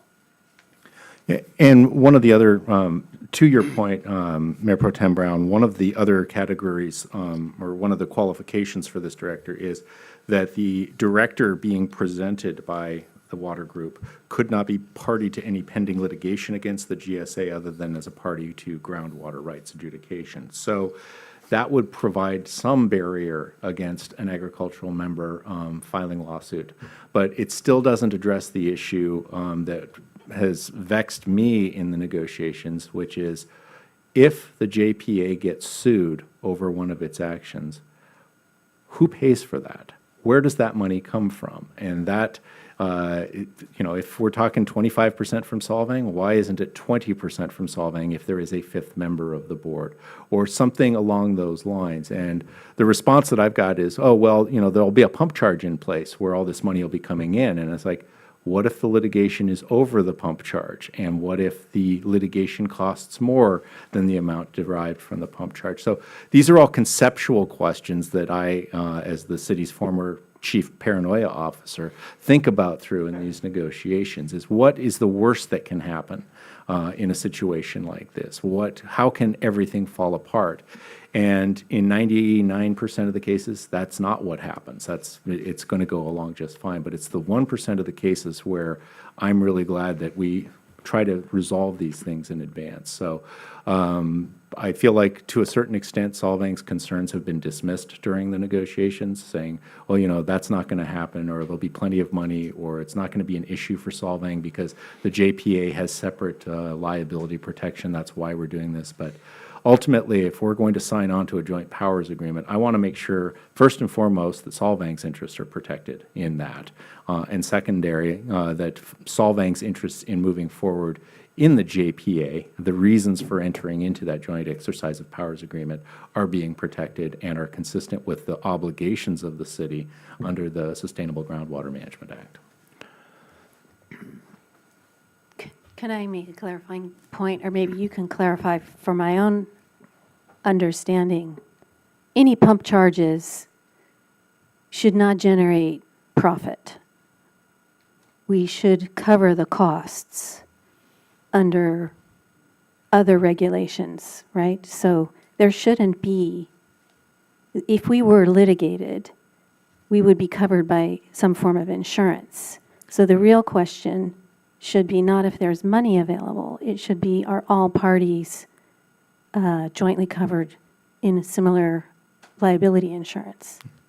Well, you're correct as to the pump charges. There's going to have to be a whole separate process to make sure that the pump charges are not creating a profit center. And so that raises the question, well, if you're raising the rates on the pump charge to a level that anticipates the cost of litigation, is that rate too high? The courts do allow reasonable reserves for agencies when they have administrative processes to facilitate. I'm not as concerned about that portion of it. But you raise a good point, is how is that litigation going to be funded? You say it presumably would come from insurance. That's not a given. If there is a discretionary act where the JPA is taking an administrative action that is outside whatever memorandum of coverage for insurance, it'll be fully on the JPA. And when a city gets sued over its rates for water, sewer, what have you, that's generally not going to be covered by insurance. That's going to be an exception for a discretionary act. So I don't want to presuppose that there is a funding source independent of whatever the JPA can come up with that would help pay for those bills. But ultimately, when a JPA is set up, because I just went through setting up a JPA in another county between 3 agencies, the first question is, who signs for the bank account? Where does the money come for paying the executive director's salary? Where does the money come to pay the clerk's salary for putting out the agendas of the JPA board? These are fundamental questions that come up at the beginning of the JPA that are just nuts and bolts, let alone who is going to be representing the JPA as its legal counsel should it get sued, and who's going to pay that legal counsel's bills. These are all questions that I think still are not entirely resolved by the JPA. One of the benefits of a JPA is it shouldn't come back on Solvang if there are costs to the JPA. But if the JPA is going to be rendered, not a going concern immediately because of litigation, what is the point then of setting that up? And so I want to try to anticipate these issues before we get there. So that all the board members would have to be able to financially support any funding requirements for the EMA. Well, there's going to have to be that discussion of the startup costs of the EMA. There's grant funding available for actually doing some of the work out there, but I don't know that those can be used for just operational expenses. I'd have to look at the grant funding on that. But there is a provision, at least in the draft JPA agreement, that says the individual members may contribute to the JPA, not required to, but may contribute. So if there's a need for that money and the JPA says, hey, we need to pay the executive director's salary or we need to pay our lawyer to defend us, they may come and ask for a voluntary capital call, if you will, which is not something that the agricultural director would be expected to provide, because the agricultural director may not be representing a constituency that has access to that kind of funding. So that's been one of the pressure points that we've been talking about is, as Mayor Pro Tem Brown mentioned, if the agricultural director is not actually contributing to the effort, what is the point of having that agricultural director that cannot be served by someone who represents agriculture just coming and commenting at public meetings of the JPA board? We call it the CAG, the Citizens Advisory Group. Okay. Other questions?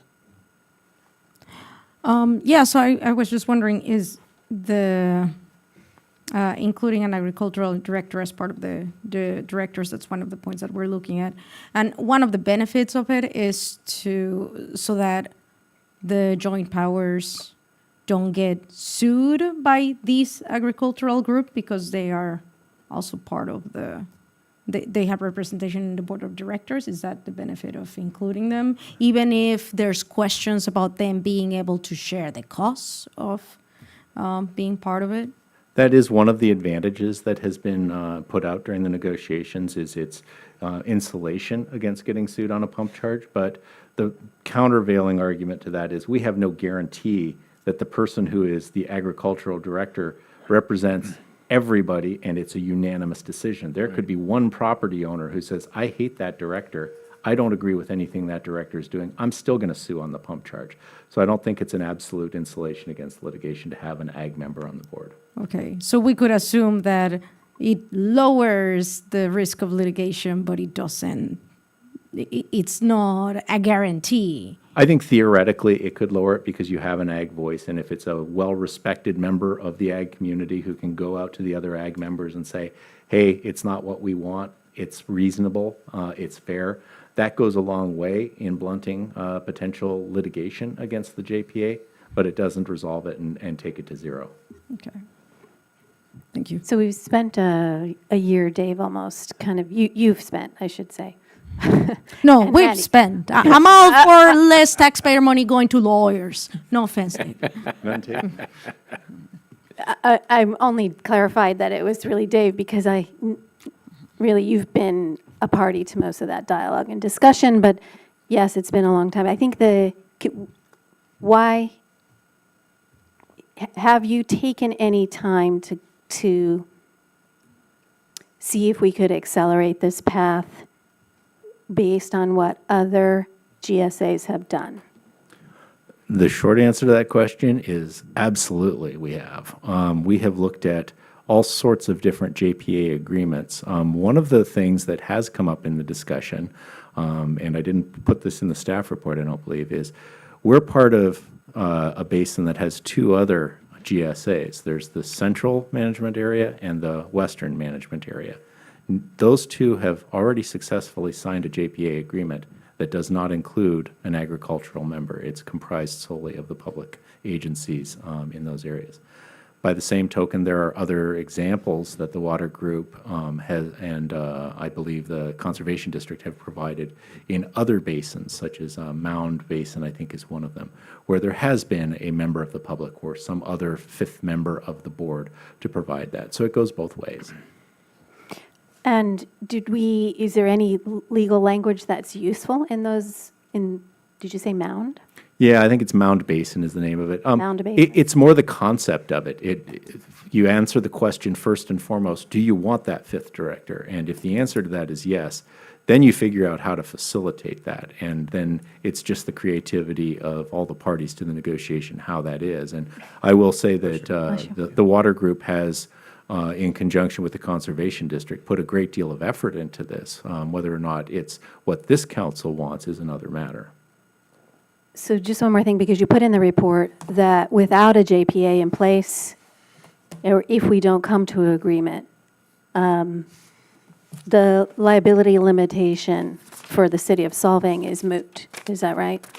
Well, it would depend on whether or not the existing EMA, Groundwater Sustainability Agency, implemented a pump charge. If it does not implement a pump charge, the chances of those agencies being sued is pretty negligible.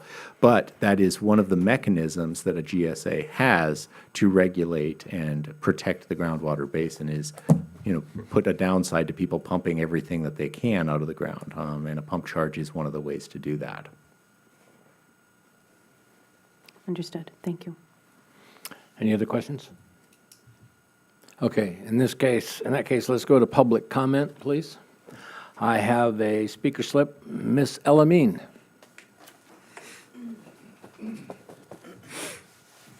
Hi, I'm Denise Elamine.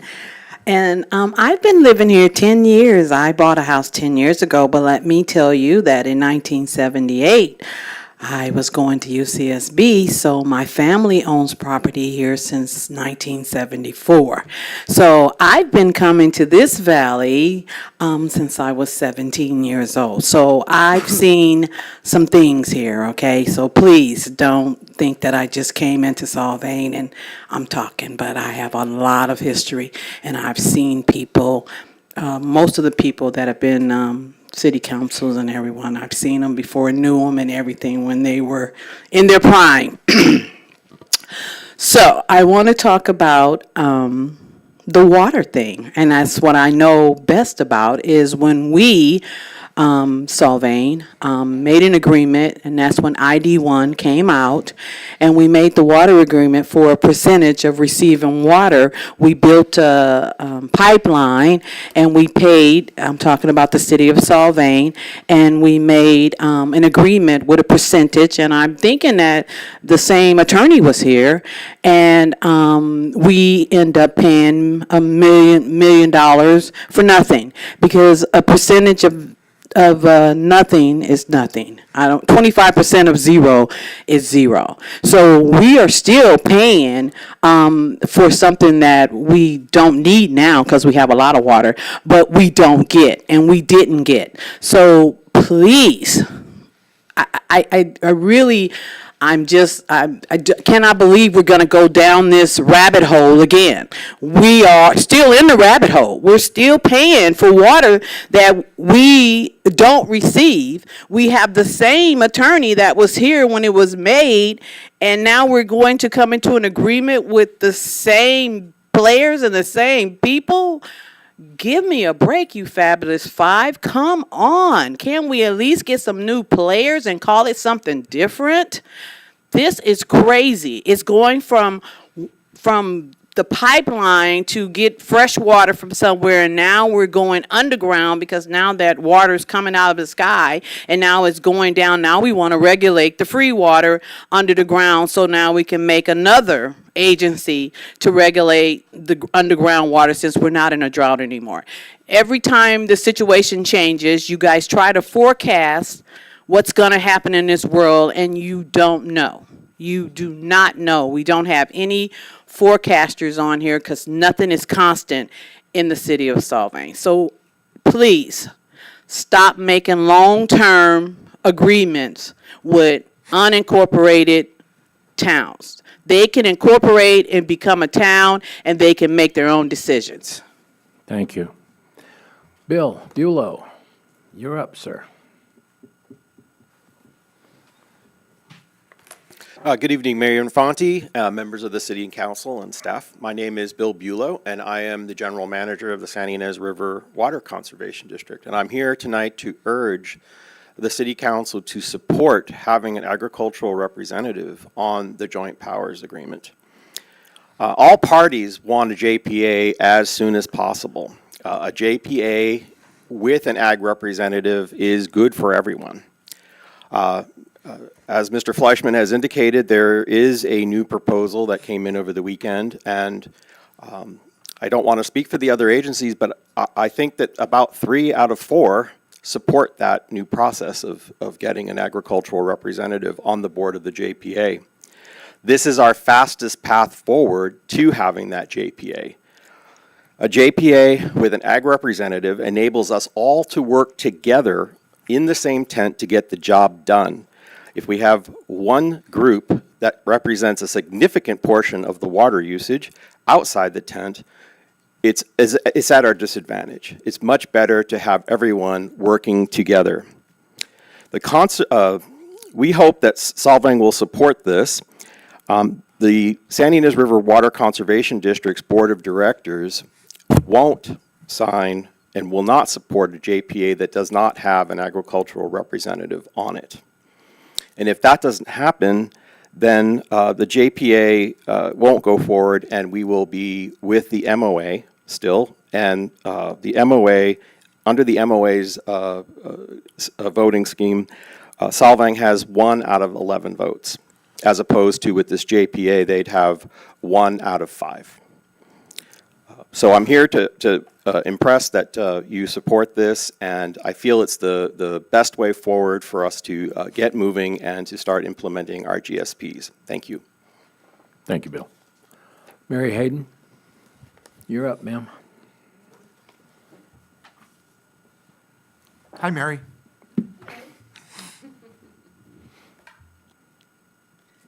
Good evening, Mayor Infante and council members, Ronan, Clark.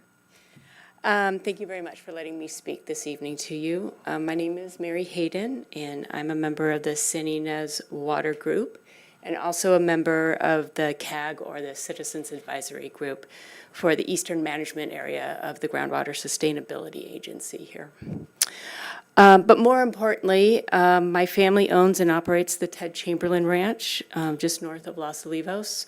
We're situated right in the middle of the uplands area of the San Ynez groundwater basin, and we have been stewards of that property for almost 100 years now. Water has always been an important commodity to us, and having a sustainably managed groundwater basin that serves all stakeholders in the EMA is a must. Having an ag representative on the future onset of the EMA JPA is imperative for the representation of all stakeholders in the basin and will help ensure the passing of any 218 vote that will be needed to fund the management actions to govern the basin sustainably. Other than that, it was interesting sitting here listening to all these people talk about loving their open green space in San Ynez Valley. The majority of that is agriculture, and we don't charge you for that. I hope that you can support us. We take this very seriously.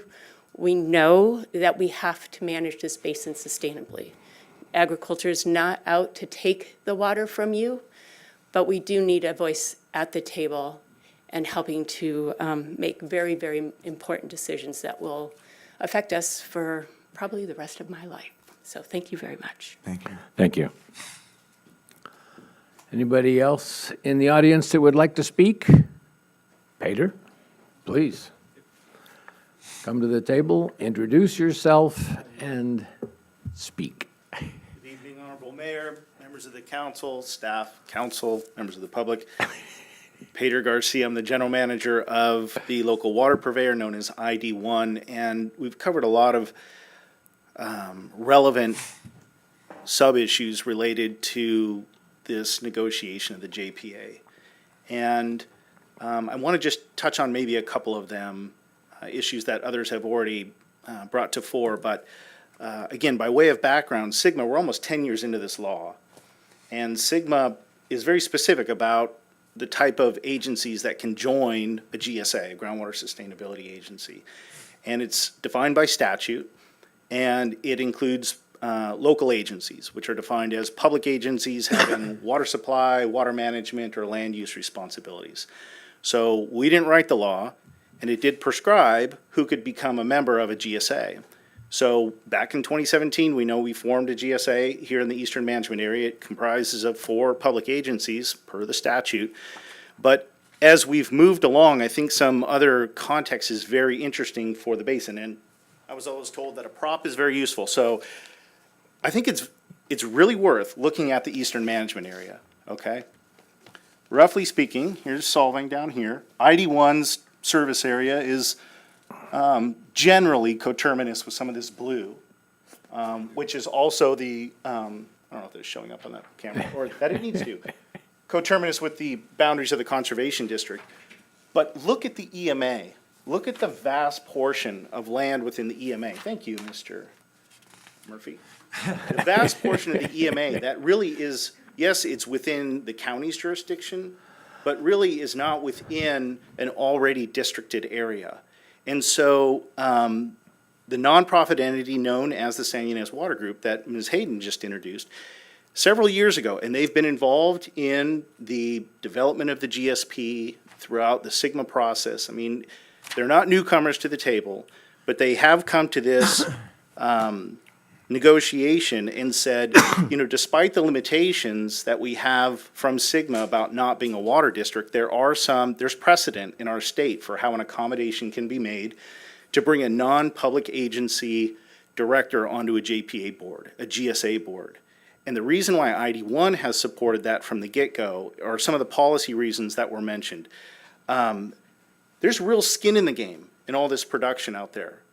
So ironically enough, sometimes I see the agricultural producers having more in common with an agency like ID1 or the city as a pumper and as a water right holder than it has differences. I mean, there's real skin in the game. There are real implications that are going to apply to that constituency out there. But they're not districted. And they've said... Go ahead. Please continue. They've said, look, we appreciate us being within the county and even some of our membership being within the conservation district, others probably also within ID1. We serve ag as well. But they've said we want our own independent voice, and there's precedent for how we can do that in this state by making an accommodation to bring an agricultural stakeholder. In some basins throughout the state, it's a different type of stakeholder, but you can bring a different constituent onto the JPA board. They're not a signatory to the JPA, but they can be there, and the way it's been proposed is to do that by appointment. And so there's a lot of control still left in the hands of the public agency directors to make a unanimous vote that'd be required for appointment of an ag director. But again, it doesn't immediately pit a serious constituency in the basin against 4 public agencies that have said, we're going to have you sit outside the process of making hugely important decisions, like adopting a pump charge, management actions that could potentially affect the rights of any producer in the basin, including the city, ID1, and constituencies who pump outside of our agency. So we've supported the idea of having an ag director all along, but there have been some complications. We think that there's been some real serious progress in resolving those complications that delayed us, put us at a standstill for a couple months.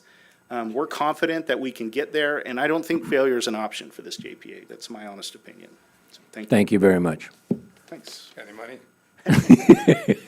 Checks in the mail. Randy makes a great presenter. Do we have anybody else in the audience who would like to speak on the subject? Okay, let's bring it back. I don't think we have anybody on Zoom that wants to say anything. I don't see any hands raised. Anybody on the council want to make last comments on this subject? Yes, sir. To the last demonstration we had in the eastern management area, how much of that land approximately is Forest Service land? Do we know? There's no Forest Service, that's not Los Padres Forest, and any of that? It is the, I think some might be within the loss, they're not a party to. I understand that, Right. but that's their land. I think it might be further up in the foothill areas that are forest land. We lose the basin when we get into the forest land, and the groundwater basin pinches out, and you're up on the mountains. Okay. I think there's merit to having the 5 individuals breaking ties and everything else. Having 4 individuals is, can be problematic at best. But it's deciding on that 5th member, having skin in the game beyond just an appointment or something else, and how accountable that entity can be. And that's my biggest concern is liability, period. But I think the 5th member should And the definitely be share of ag. that liability. The 5th member should definitely be ag. I don't think there's any lack of, I think there's a huge amount of consideration that agriculture is so critical in the valley. And the business, the beauty, the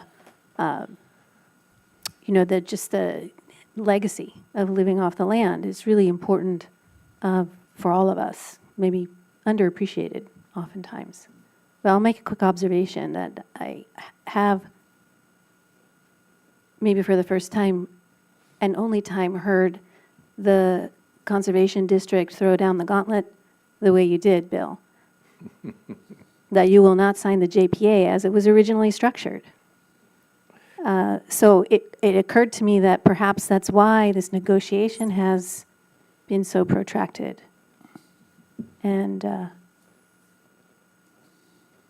not expedient, and struggling to see the path through. So that concerns me. And it's not clear to me that the prop, it's still not clear to me why the county doesn't represent the ag interests in earnest, such that an additional seat is required. I think it's important, and I think the participation of all of the ag members who've come to these JPA discussions and their regular meetings have been incredibly valuable. And they get a great level of input and a great voice. And I think that's incredibly important and incredibly valuable. What I really want to understand, and maybe this is a question because you're asking for staff direction, is what is really, and this doesn't have to be answered right now, but what are the pros and cons of Solvang's participation in this JPA? And what have been our costs up to this date? But, and again, just that's what I'm interested in knowing. Yeah. Well, I'll give you a couple thumbnails. The benefits are, should the GSA's work continue and there is a JPA doing that work. Solvang would be insulated from litigation against the actions of the JPA. The JPA would be a separate legal entity, could sue, could be sued, could enter into contracts. So Solvang would not be on the hook for that. As it stands right now, if the 4 agencies, as acting as GSA, went and adopted a pump charge and there was litigation, that would presumably default back to the interim cost sharing agreement. There would be allocations for Solvang that would have to step up and pay for that. There's one of your benefits of doing this. The costs. The costs have largely been the amount of staff time that have gone into the negotiations going back and forth. The actual work of the GSA has been funded in large part so far by grant funds that are out there. Some minor allocations by this council to contribute. I think $3,000 or $4,000 is the number that I seem to recall. So that money hasn't been. But my time, your city manager's time, consultations with the other lawyers in the firm about the water law that we have, there's professional services costs on it. I didn't want to let this go by just as a clarification. Ms. Elamine talked about the lawyers that were in place when the city of Solvang was being sued by ID1. That was not my firm. That was prior to me joining, and I've been here a long time, but it did predate me, so that was another law firm. My firm came in after that litigation was already done, had gone to the Court of Appeal. That was resolved. We're actually on great terms, as far as I can tell, with ID1 since that point. And we have common interests in this JPA agreement. We serve municipal users. That is our common interest. And so we've been working well with them. But it's this issue of the 5th director that the Conservation District and the Water Group, for their part, it is an interesting dynamic having the 4 public agencies and then having members of the public, so to speak, who come in and say, and this is a quote, "It is a non-starter for the water group to proceed with a pump charge should there not be an agricultural member."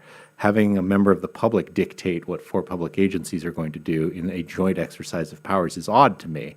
I wouldn't say it's unfair, or I don't think, if I were in their place, I would do anything different. But it's just an odd dynamic to have both the water group advocating for this and one of the 4 public agencies strongly advocating to the point where they say they will not sign a JPA agreement unless it includes that director. For Solvang's point, we said, we don't think it's necessary right now. We're willing to consider it later on. But the original proposal for this agricultural director came in close to 2 years ago now. That was the original time, and we have been working through some of the other issues since that point. But we're at the point where that is going to be kind of the deciding issue. If the Conservation District says they won't sign it, that gives council some input as to whether or not we're going to move forward with a JPA and what the council should do. And if Solvang is willing to bend on that, then we get to a JPA agreement. The guardrails provided by the latest language are probably the best that I've seen so far. Does that mean we can't get a little bit further down that road? I don't know. That's going to be subject to negotiation. But this is something that I think has been hard fought for. And the guardrail of having unanimity among the 4 public agencies for that 5th director, I think goes a long way to protecting Solvang's interests specifically. Real quick, Dave, you said that the Western Management Group, Western Management Area, did not have an agricultural representative, and that is a huge agricultural producing area. Why is that? Mm-hmm. Well, in addition to the Western, the Central as well. When we tried to bring this up, and it wasn't just me bringing this up, there were other people at the table saying, well, why is it different? The response was, we're not going to get into that. No one wanted to open it up. That's not relevant. We're not talking about that. And it was almost that blunt. And it's kind of like, well, why aren't we talking about it? Well, it's done. There are signed. We're not going to talk about that. And it was condescending is not quite the right word, but it felt that way. It's like, okay, we want to understand why, with, as you mentioned, a large agricultural presence in the Western Management Area, why there wasn't this strong voice from agriculture to be a member of that board. It just didn't happen. A follow-up question, is that 5th member, can they create an entity or persona that would allow them to have that group, as opposed to there's the Farm Bureau, there's other things that they've banned, as a trade industry. I'm not looking at this as a trade industry because I don't see an organization here. Am I missing something? No, there is a way, and actually Randy's the one who came up with this, I think, is, form a water district. Have an elected board of directors for your water district that covers the area that is not covered by ID1, the Conservation District, or the County Water Agency. So that is an option out there to get another agency. That involves some work at LAFCO, it involves a time period, and that's kind of consistent with the way, Solvang was looking at it, is like, maybe not now, let's get the GSA JPA agreement signed, and we can consider that later on. That might serve as an incentive, and we had talked about that a little bit, but it got dismissed pretty quickly, and Randy can probably chime in if he has any additional observations, but it didn't seem to gather any traction. And you also told me that there's language or provisions to add a board member at a later date. Is that correct? Yeah, that's pretty much true in any joint powers agreement. You can add additional members later on, so there is an option to do that. Thank you. That's certainly not closed out. The other side of that, can a JPA member leave? Yes, there's off-ramps as well. Because I know we've had a couple discussions about, should we just be a part of this at all? Yeah, that's certainly an option, and that is kind of an interim option. What does it look like if Solvang says, we're not going to sign the JPA agreement? Well, the other three agencies could form a JPA. There's going to be a bunch of different work that has to be done at the state level then, because now if they're taking over responsibilities as the Groundwater Sustainability Agency, there's this gap of the Solvang area that they would have to get the state's consent because it's kind of a gap. It's an overlap, if you will. I haven't really run that one to ground extensively just because of the amount of work that it would take, one, for the three agencies, if they form their own JPA, to become a GSA for the entire basin, and two, what would happen if Solvang wanted to go at itself and separate itself from the GSA, become its own GSA. There's even more work that goes into that than the work that we've been putting into the JPA. It'd be more billing for your accounting, I believe it or not, I will look forward to the day where we have resolution on this, Mr. Mayor. This has been a lot of time at staff, and I sound frustrated at times because I feel like we can make progress and we will get there. And I don't go into public service to just say no when it gets hard. I went into public service to try to make a difference, and I think we can get there. It's just a question of how much each party's willing to give to that point. And I think the other sides, the other parties to this negotiation have given. By the same token, I think Solvang has given, but that's the hallmark of a really well brokered agreement, is when everyone has contributed something to the table. When parties get to the point where they say, we will not do this unless you do this, makes it hard to come to an agreement. So it's kind of stalled where we are. Personally, I kind of like the idea that the 4 existing board members would choose that 5th member. It has to be a unanimous vote. That gives everybody an opportunity to see what's going on. I kind of like that. That's not bad. And getting the JPA in place sooner than later would be an advantage for everybody. So at this point, I'll have more questions. Can I just ask one more thing on that appointment, potential scenario where there's an appointment? We should have very strong language that makes, or a process defined that makes that member appointment extremely transparent, who they represent, and that they are a property owner.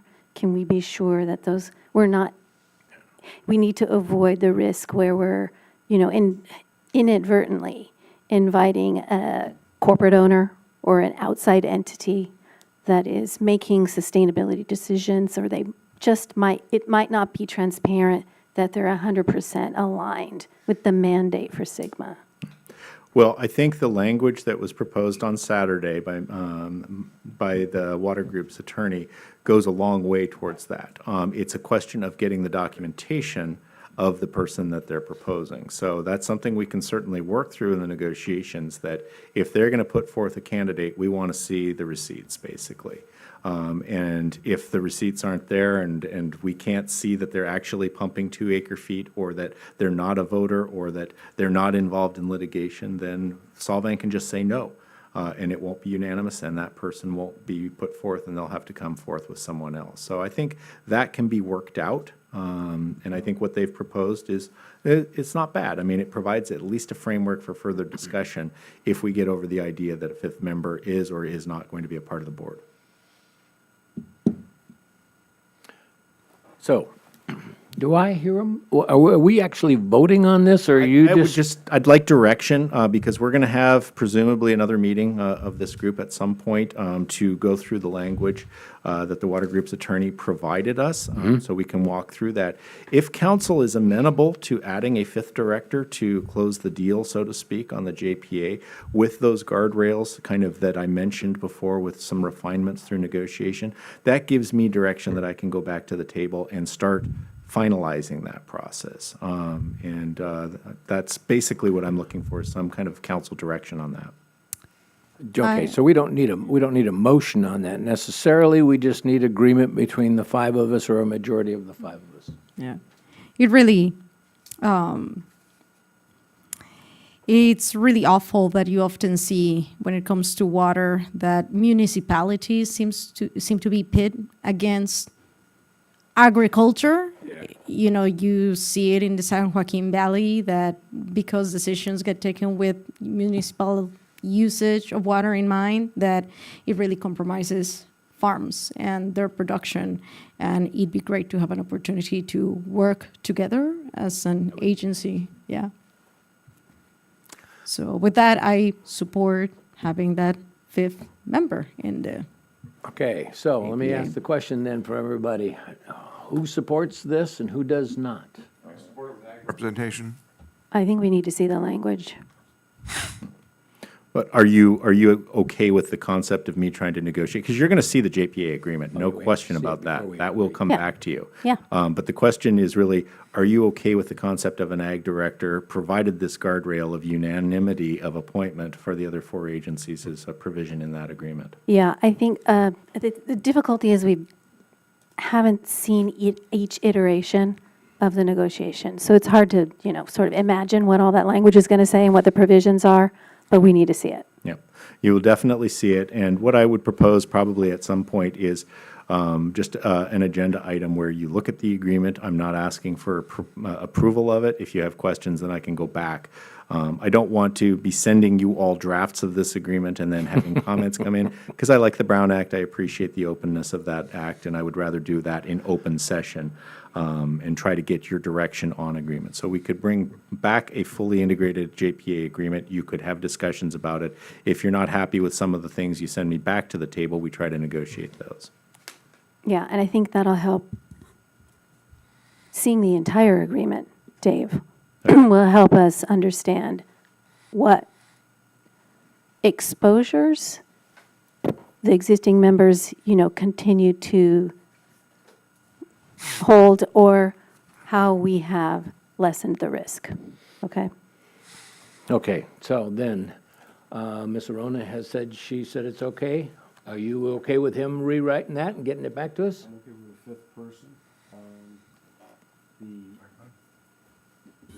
The 5th board member would be okay, making sure it's agricultural related and making sure that those guardrails are in place. But that means that would shift the liability among the 4 voters. The 5th voter is completely immune, is from what we're proposing here, is it? Unless there's some sort of bonding or insurance that can be applied. Yeah, and I raised that a number of times along the way in the negotiation is, if you get, I can come up with a parade of horribles, but if you get a director who doesn't have the same interests as the other 4 agencies, who, is soliciting litigation from water purveyors to try to get the JPA to be sued. That's not someone you want necessarily on the board, but there's really nothing to prevent that. Again, chief paranoia officer, I look at the worst possible things that could happen. That's not going to happen in the vast majority of situations. Yeah, I think my other concern might be, what are the terms of these directors? So the proposed language that we got on Saturday said that the agricultural director shall serve for a term of 2 years, but may be reappointed for multiple terms, so long as the agriculture director is nominated by the San Ynez Water Group or other group dedicated to director and unanimously approved and appointed by the member directors. So it'd be a 2-year term, and again, when it comes up for renewal, it'd have to be unanimous among the 4 public agency board members. Well, and what's the proposal, or how do you dismiss a director? That part, we haven't really gotten into at this point. That is something certainly that we could talk about. So we have been talking more about whether to have the director or not, not how you get rid of a particular director. There are some provisions, I think, for how directors change in the public agencies. I haven't really focused on that, so I don't have a good answer for you at this point, but it's something I can certainly bring In up. adding to those guardrails, you might make that 5th one annual renewal as opposed to every other year. And I can bring that up with the group, sure. I'm just throwing out ideas that might help get that through the process, and maybe a maximum of a 5-year service, something along those lines. Dave, did you just say that so long as the San Ynez Water Group nominates that candidate? That, San Ynez Water Group or other group dedicated to agriculture within GSA's boundaries. That's why we need to see Yeah, the it's not language. presupposed. okay. And my strong preference would be not to mention by name the San Ynez Water Group in this agreement, because if everything works out and the JPA moves forward and has an independent existence of its own, the San Ynez Water Group, we don't know if it'll be around tomorrow. I presume it'll be around tomorrow. Will it be around a year from now, 2 years from now? And to have a group that is not publicly formed through an act of public agencies baked into a JPA agreement, it gives me some concern. So I would want to recommend some language that it initially be by that group, but thereafter it be by an agricultural group that represents landowners within the basin. Okay, so are we unanimous that Mr. Fleischman Move forward can- with those. Well, we'll rewrite that and present that back to us again in a future meeting. Thank you very much, Council. I appreciate it. Call it the verbosity resolution. So moved. All right, let's go on to item 6B. Discussion and possible action to choose regarding the City of Solvang logo options. This'll take all night. Are you going to take it? Okay. I don't know if I can get to it or not. Okay. Good evening, Mayor and council members. I'm Candace Libera, your Marketing Events Coordinator. Tonight I'm here because staff is seeking direction on continuing to either utilize the current iteration of our official city logo and tourism marketing logo or provide an alternate. Is it not working? I'm not seeing it up on my. We're having a technical issue. Stand by, please. So you have to change your view settings? You have to change the. I'll let you do that. I'll keep going as he's doing that. All right. Or an alternative direction. So originally, our logo at the City of Solvang was a mermaid logo. Is it up? Oh.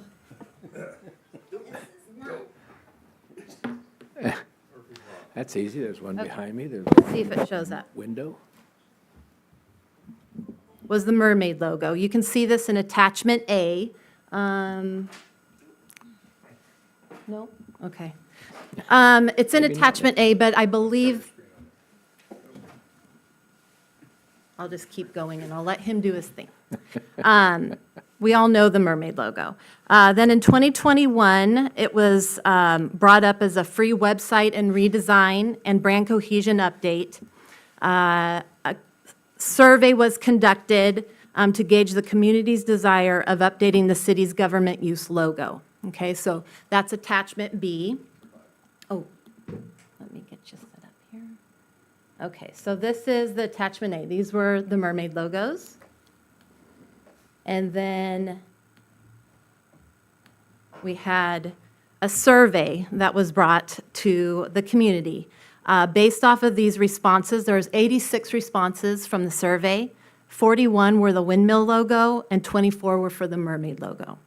So based off of this, the city contracted a marketing company who then created another logo, as you see here, attachment C. These were brought to council. They were not in favor of these logos. So it was requested to revisit the windmill logo that Rennie Korsakoff had created and had given permission to the city to use free of charge. And you can see that logo here. It's what we are currently using. So this logo was brought to the DRC along with the other logos. They all approved and liked this logo. Then at the October 11th meeting, this logo was adopted by the city for official business, and then it was also supposed to be a style selection to be further developed for the marketing and tourism logo. Currently, we are using this logo for both city business and marketing tourism promotion.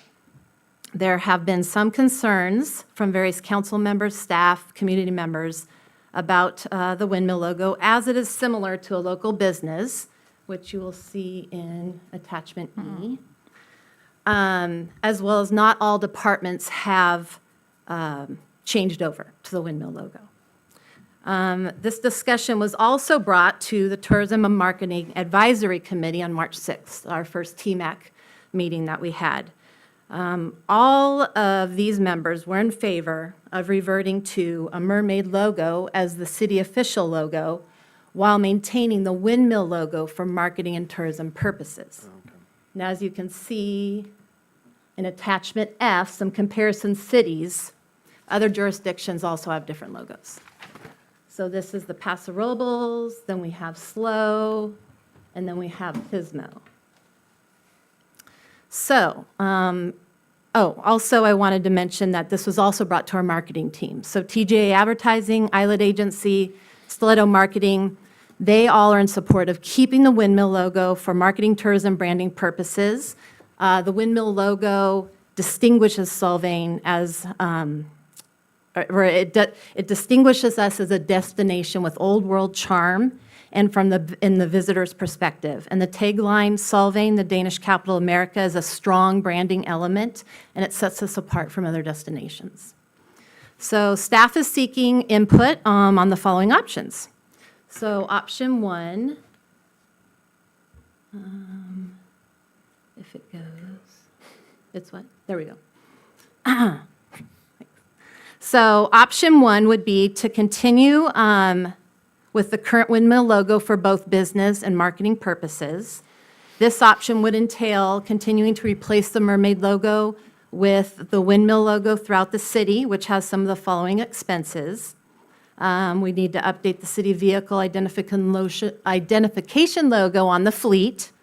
This would cost approximately $600 per vehicle and about $15,600 total. Public Works did an estimate on this.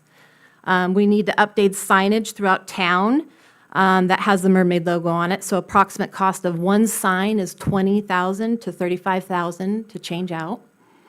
We need to update city uniforms. And we would need to continue to change out the forms, letterhead, and other official documents. This would take approximately 5 to 15 hours, depending on the department. Option 2, as you can see, would be to revert to the mermaid logo for city business and continue with the mermaid logo for marketing and tourism branding. Any city business changes that have already been changed out would need to revert back. This would consist of changing the logo on the city website, letterhead, and forms, and staff time is approximately 5 to 15 hours. Public Works Department is our only department that has changed everything out fully, their uniforms, all their forms, and they would need to revert back, but no city vehicles have been converted to the windmill logo as of yet. Then we have option 3 and option 4. So we could develop a new iteration of the windmill logo for city business use and another variation for marketing initiatives. We could also develop a new iteration of the mermaid logo for city business and another variation for the marketing. Both of these options would entail hiring a company to design a new logo. Approximate cost ranges from $1,500 to $2,500 per logo iteration. And then we would need to implement the change out on all the city forms, vehicles, uniforms, and signage. So the alternatives is council can decide to not make any changes at this time or any recommendation for changes. The fiscal impact would be approximately $1,500 to $90,000, just depending on how many signs the council would like to change out. And this could be accounted for in the 24-25 budget. Any questions? Wow. A lot of logos. Candace, I have a question, and council might want to be included. Are there any trademark or patent infringements here for these similar logos? No, we have written permission in writing from Rennie Korsakoff, and so no. Who owns the Danish owns- Mill ones? Correct. And there's no licensing or anything else required? We would have to, once, if it was approved, get licensing for it. But we have written permission. And he has indicated he would sign it. Thank Yeah, you. Rennie actually did that 4 years ago, I think it was. He gave us, his art department in the company that he works for produced in several different graphic formats, all the stuff we needed to produce it all, so, Here, let me go back. yeah. Yeah, we would develop, we haven't done a licensing agreement yet. He has indicating the willingness to sign it, but it's not been executed. Any other questions from the council? I expressed my opposition to, the logo that we are using for, right now, because of the similarity that it has to the Danish Mill Bakery, but it is a pretty good logo, I'll say. But I like the idea of using a different logo for city business. Windmills you can find all over Northern Europe, and all over Europe, in fact. The Little Mermaid, that's very specific to Danish heritage, being written by Hans Christian Andersen, and it would be a shame to have to get rid of that stained glass window that we have right there. Yeah, changing out that window would be expensive. Any other comments? After witnessing December, and it reminds me of Hazel Mortenson's famous quote, Solvang is like Disneyland, people know we're here. So I'm voting for whatever costs the least amount of money, which sounds like no change. So that's where I come from. Well, actually, it would be for, if you wanted the no change, that would be the mermaid logo for city use. Okay. Yes. Because currently we Don't are pay the trucks. using. Yep, okay. I like it the way it is. Okay. And just so I'm clear on the no change, but we would still use the windmill logo for tourism and Yes. marketing. Correct. Yeah. Yes, I like it very much. That is option 2. That was option 2, right. Okay, do we have any public comment on this issue? No? Nobody on Zoom? There's not many people left on Zoom anyway. We'll bring it back to the council. I just have one comment, is the scenarios of the mermaid seal logo for city business, sometimes that logo does not look like a mermaid in different iterations. Well- In fact, sometimes it's not very identifiable. Maybe it's just me. Well, in all fairness, the mermaid statue, it's not very identifiable as a mermaid at all.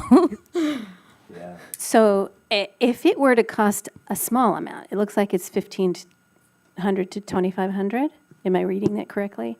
Just to get a version of the seal style mermaid logo, we preserve that will use the image and preserve that mermaid is the symbol for the Danish heritage, but can we make it look a little, that it pops better? Yes, we can have it cleaned up, and we actually have someone looking at it from TMAC. We might not even need to go get a contract to get iterations. They could clean it up possibly, so that is a possibility. And maybe pop of color here and there so it looks more like a seal, if we're going to do it, right? Yes, we can. Okay, in that case, do I have a motion? No motion. Right. I'll- Motion, just choosing an option and direction. Well, that was easy. So it sounds like we all agreed two logos, right? Yeah. We stick with what we've got, and maybe we redesign. Everybody's going with And jazz option it up two. a bit. And jazz it up a bit. Got it. Thank you very much. All right, let's go to item 6C. Discussion and possible action to approve 2024 Yule Fest projects. We've got 5 minutes to get this done. Okay, staff report, please. Okay, good evening, Mayor and council members. I'm Jenny McClurk, your Parks and Recreation Director, and I am here tonight to talk about possible action to approve some 2024 Yule Fest projects. We may need to use that. Okay, so after the success of the 2023 Yule Fest, staff, along with the newly formed Tourism and Marketing Advisory Committee, recommends bringing 2 new projects to Solvang to enhance Yule Fest 2024 and potential other holidays and special events throughout the year. So the first one is an ice skating rink. This would be real ice. We're looking at 18 to 2,400 square foot rink in 3 potential sites. So we've got parking lot number 2 by Solvang Park. We've got Solvang Park. We'd remove the picnic tables there on the brick concrete area, or the third option is Copenhagen Drive. We're looking at a potential of 6 to 8 weeks, so running the day after Thanksgiving through that first week of January. And we would look at when schools are going back to determine, the busyness of Solvang. We looked at the visitor center numbers, and in December of 2023, their busiest day had 1,318 visitors come through the visitor center. This isn't a reflection of how many people were in Solvang, but it does prove, to be a busy day, and that Solvang was very crowded. So if we had 50 people per hour with hours of operation from 10 a.m. to 10 p.m., we could have a maximum of 600 participants daily. If we charged at least $20 per person per hour, that would be admission and skate rentals, and then met our maximum quota daily, the city could receive approximately $12,000 a day, estimating about $504,000 for a 6-week duration. We can assume that weekdays will be slower, and we wouldn't meet the maximum quota. And this is where we could do sponsorships to pay for the expenses of the rink. There are risks involved. Of course, if we have an 80-degree day, the ice would melt and we would not be able to have a rink. We would be potentially taking parking away. There's several risks involved that we definitely have to evaluate. And so that's ice skating. Our second is a potential project is permanent lighting for Solvang Park. So for the last 2 years, the city has contracted a company to produce a light show in Solvang Park, and the contractor has used existing city lights. And then, they use those existing city lights and they tie music and it moves to lights to make this magical Christmas experience. And so to better enhance future light shows and the potential use for other holidays, so think like red, white, and blue for 4th of July, and we could come up with a list, city-approved, council-approved holidays. And we have the opportunity to retrofit those lights. So this would require removal of all the existing park string lighting and reinstallation of LED products on the 21 trees located in Solvang Park, as well as running cable underground to control all the LED drivers located within the trees throughout the park.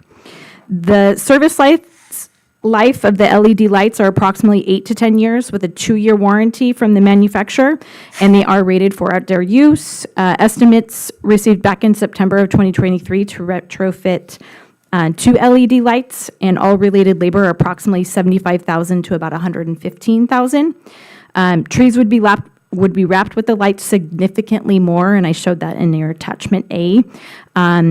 So each Yule Fest, we would need to still hire a contractor to design the show. Audio equipment would be needed, and those costs would be about $10,000 to $15,000 less. So last year we spent $68,700. So you're looking at maybe around 50 something, and that would be the project to create the show. And then some of the uplighting and such would not be needed. We did a show for 7 days a week, 5 shows daily last year. Okay, so since the purchasing policy requires a contract for services or purchases of goods greater than $100,000 to have City Council approval, staff is seeking for direction from City Council on whether or not we should pursue either of these options. Should Council wish to proceed with either one, staff would send out RFPs for these projects, and that would be in the 24-25 budget. Time is of the essence because there are early bird discounts and other opportunities that could keep costs down if we start now. Additionally, repairs to the turf at Solvang Park are on hold until a decision is made. We don't want to tear up the grass to run cable and then, after having just replaced it. So alternatives, we could just stick with our regular Yule Fest plan like we did in 2023. Still do the light show, but not have the retrofit, and then no ice skating rink. The fiscal impact, we're looking at about $275,000 to $315,000 for an ice skating rink. We'll be able to get better costs once we know that we can definitely move forward into pursuing these. And then the LED retro light costs would be about $75,000 to $115,000. Options could include Measure U or TOT revenues as a funding source. Are there any questions? Sounds like Brandy. Mr. Murphy, before we get to questions. I just wanted to add a couple things. These discussions happened because we heard a lot of concern raised by visitors, by local businesses. There's not much to do during the week. We had a lot of folks here looking at the light show, but they didn't pay anything for the use of, or the observation. And sales tax and TOT indicated that, maybe they didn't have as big of a bang for the buck that we spent. So some ideas to try and create some additional excitement. So that's where the ice skating idea came up. The lighting thing was more of a discussion about, again, opportunities to involve other holidays. So it would be, potentially year-round things that we could do with the lighting and music. So create the infrastructure that makes each holiday significantly less expensive. And again, it gives an additional pop for the various holidays. It was a completely unanimous agreement by the TMAC as far as their support of the idea. I also wanted to point out, we're not asking you to approve anything at this point other than the concept. It would be coming back to you for council approval. We would include it in the budget process. And when we actually did select a contractor, it would come back for approval, assuming the contract was over $100,000, which it probably will be. Questions? Yes, sir. You said, I'm sorry, you said around 1,800 to 2,400 square feet for the rink? Correct. Okay. Well, do you remember, anybody know what the standard size of a rink is, say down in Goleta, or a regular rink? Well, they have a studio one, which is smaller, and then they have the huge one for. Yeah, If we want to draw people for a rink, it's got to be big enough to not be a novelty. Like the sandbox size snow place where kids can throw a snowball. It's got to be done right, because I think that's a great idea. If it brings us some money also in as well, it would almost pay for itself. Be wonderful. And I do agree with the midweek. I was joking the other day about we need to do like a Willy Wonka festival to reduce the crowds in December, because we were a little crowded. It was like Main Street in Disneyland, and people had no concept of cars. So we definitely hit our limit in December, busiest ever. So midweek is better. So anything we can do midweek and keep it to a minimum dollar-wise, I'm all for. Randy, you were looking around this room. How big is this room? Do you know? Do you know how big the square footage is of this room? 40 by 25. I was going to say it's probably close to 1,800. Yeah, So sorry, you. Well, Yeah, the same thing. studio rink at Ice in Paradise is about 100 by 60. It's about 6,000. So we're talking about what? Maybe a third of the size. I'm going to trip over a lot of little kids on that rink. Yeah, I think it totally has to be big enough because, and if we were planning on 50 people an hour, they're just not going to be able to move. Yeah, so you so want people. Mind you, you don't want little kids to move a lot. Well, So I did ask, how many people can you fit on a rink in this size? And they said about 50. okay, well, if that's the concern, is that we just want to make sure it's good enough, I think you're going to get some buy-in here, but because it sounds like an amazing idea. And Explore it. I think we should. The question is, do we have the ability to write an RFP, or do we have, something we can replicate easily so you know what to request and ask for? Okay. I think so. Okay. Okay. So I think not to be overly competitive with the cities around us, but I am. So when they are getting, Christmas Village and they're selling tickets and it's a big online and social media push, it makes me feel like we need a little more for Solvang because we are the Christmas Village, right? So everything we can do to support that, I'm all in. Let's make it great. Mr. Brown, you had a comment? Yeah, Question? I really appreciate your entrepreneurial endeavors on this, but I have to think that the skating rink is not in our wheelhouse as a city entity, okay? If you wish to partner with people that have that expertise, that equipment, I'm all for it. But for us to put out that kind of money, I don't mind sharing revenues with them or lowering the cost or whatever. But I Yeah, so don't- this company would come in, they provide all the equipment and then staffing as well.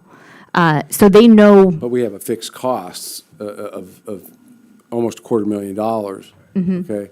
What I'm saying is, let them bring it in, let them get the ticket prices, and then they can pay us rent, okay? okay. Or some Find a other I see. endeavor, Mhm. I see. okay? I got no problem with some, but that's not in our wheelhouse, okay, for our expertise. Maybe some of us, but not all of us.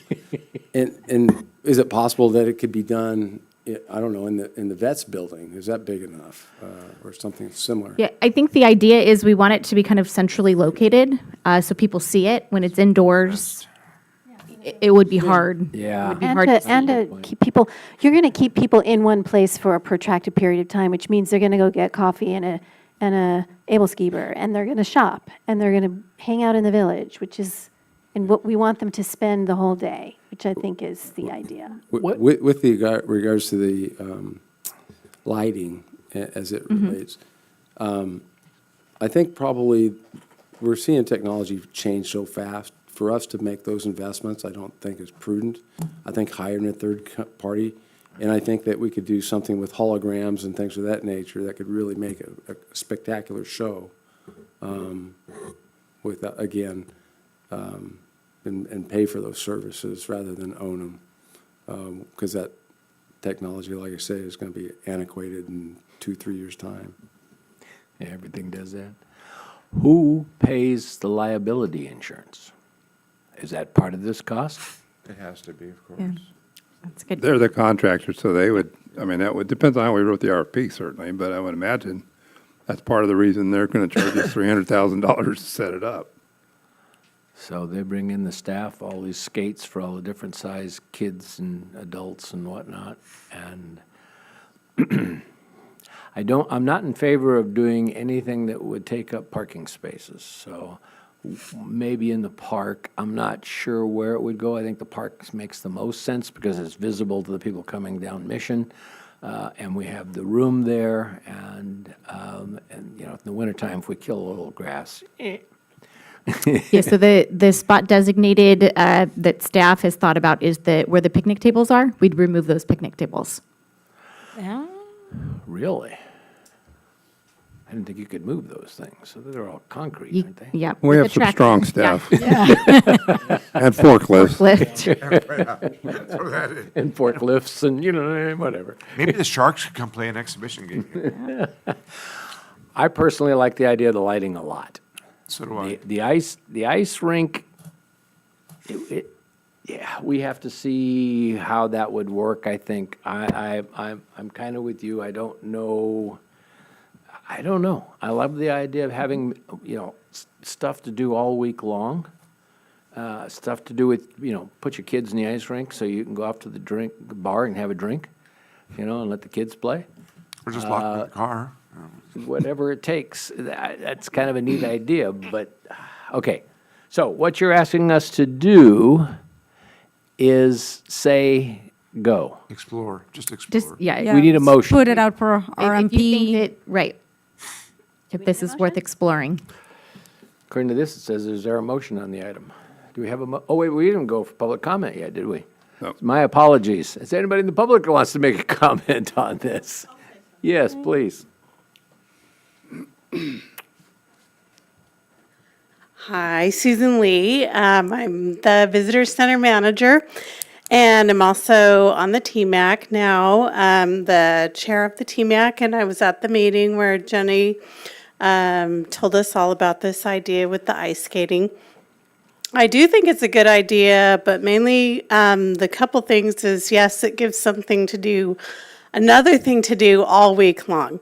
And we want people to come here, of course, during the week. Like, yes, we got to get them here during the week. We all know we're booked on the weekends, especially during Christmas time. The thing that I've noticed recently is that, yes, we have other competing towns now right around us who are doing some really cool things too. And I do feel like we got to find something else to step it up and make it. We are supposed to be the most Christmassy town. And one thing I've noticed is that people will call us at the visitor center and ask about the snow, that another town has been bringing in snow, and people are coming here from far away just to get that. Like here in California, like, oh my gosh, there's snow, we're coming. So this is something unique. I think if it can be done and done right, as you said, where we can have enough people on there, and I think the outdoor thing is really special and unique. I just think people will come for that, for like this experience. Kind of like, it's like people, even some of the TMAC members, like, oh, it's like New York, where people are all out ice skating outdoors. So I think it'd be something we'd be offering that nobody else around would have. So that's just my thoughts. Thank you very much. That's a great point. I don't want snow, but an ice rink, okay. All right. Anybody else want to say anything? No, then let's bring it back to the council. I say explore. Explore. Yeah. Do we need Okay. a motion? We need a motion, I believe, right? That's what it's asked for. No. Or we just say, go. So we'll do the legwork. We'll build something into the budget, and we'll come back to you when we have a contract to award. Just Perfect. one more ask. Can we also get the Measure U committee going? Because if we're going to spend that money, we need some input on that. We have one member of the Measure U committee who has not submitted their proper forms yet, as of Friday anyway. And so we're working on getting that Form 700 and all the documentation necessary. So hopefully we'll have that answer very soon. Okay. Thank you. Thank you very much, Jenny. Item 6D. If I may. Oh, it's 9:30. Yes, I make a 9:30. motion, we continue this meeting after 9:30. I'll second it. Roll call, please.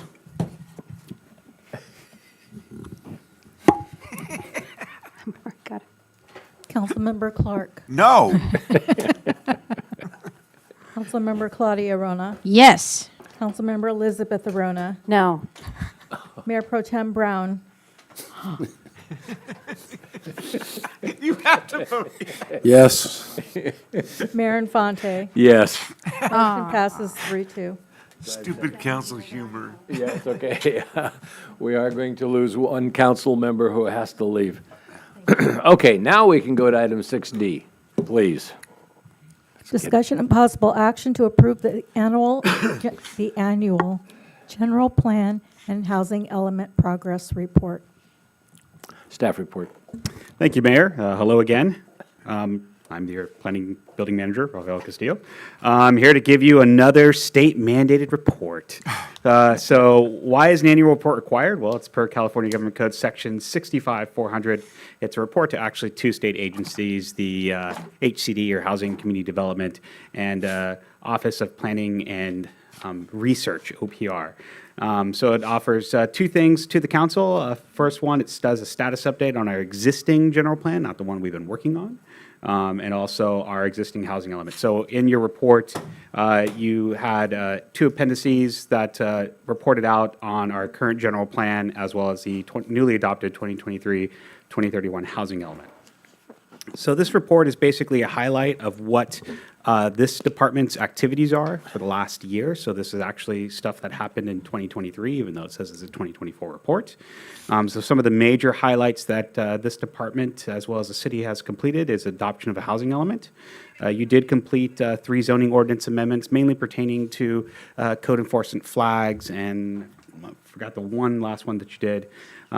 You did adopt a general plan, the adopted general plan that's existing today. So that is what you see on our website, what we're currently going off of. It emphasizes infill development. It's littered throughout the document. However, as noted in a lot of our implementation measures and statuses, the current regulations don't match the policies and goals. Again, our new general plan kind of does the same thing, but hopefully this time we actually go and move forward and implement as required. Standing planning staff did process approximately 42 applications in 2023, and then the building division processed approximately 206 permit applications. They issued 222 building permits, and they closed out 211. Again, that number differentiates because some building projects last longer than others. So some highlights on the general plan implementation side. Again, it's end of cycle of the current general plan. Quite a few of our policies are a little dated, and it's reflected in that. The 2045 draft general plan is actually available to view to the public on plansolvang.com, and our draft EIR to that plan is also now available, and that is available on our website. And it's under the major projects list to access the environment review for that draft general plan.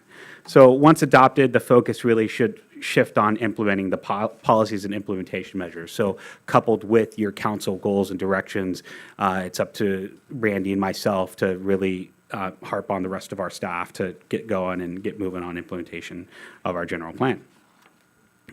So again, there's two sides to this coin.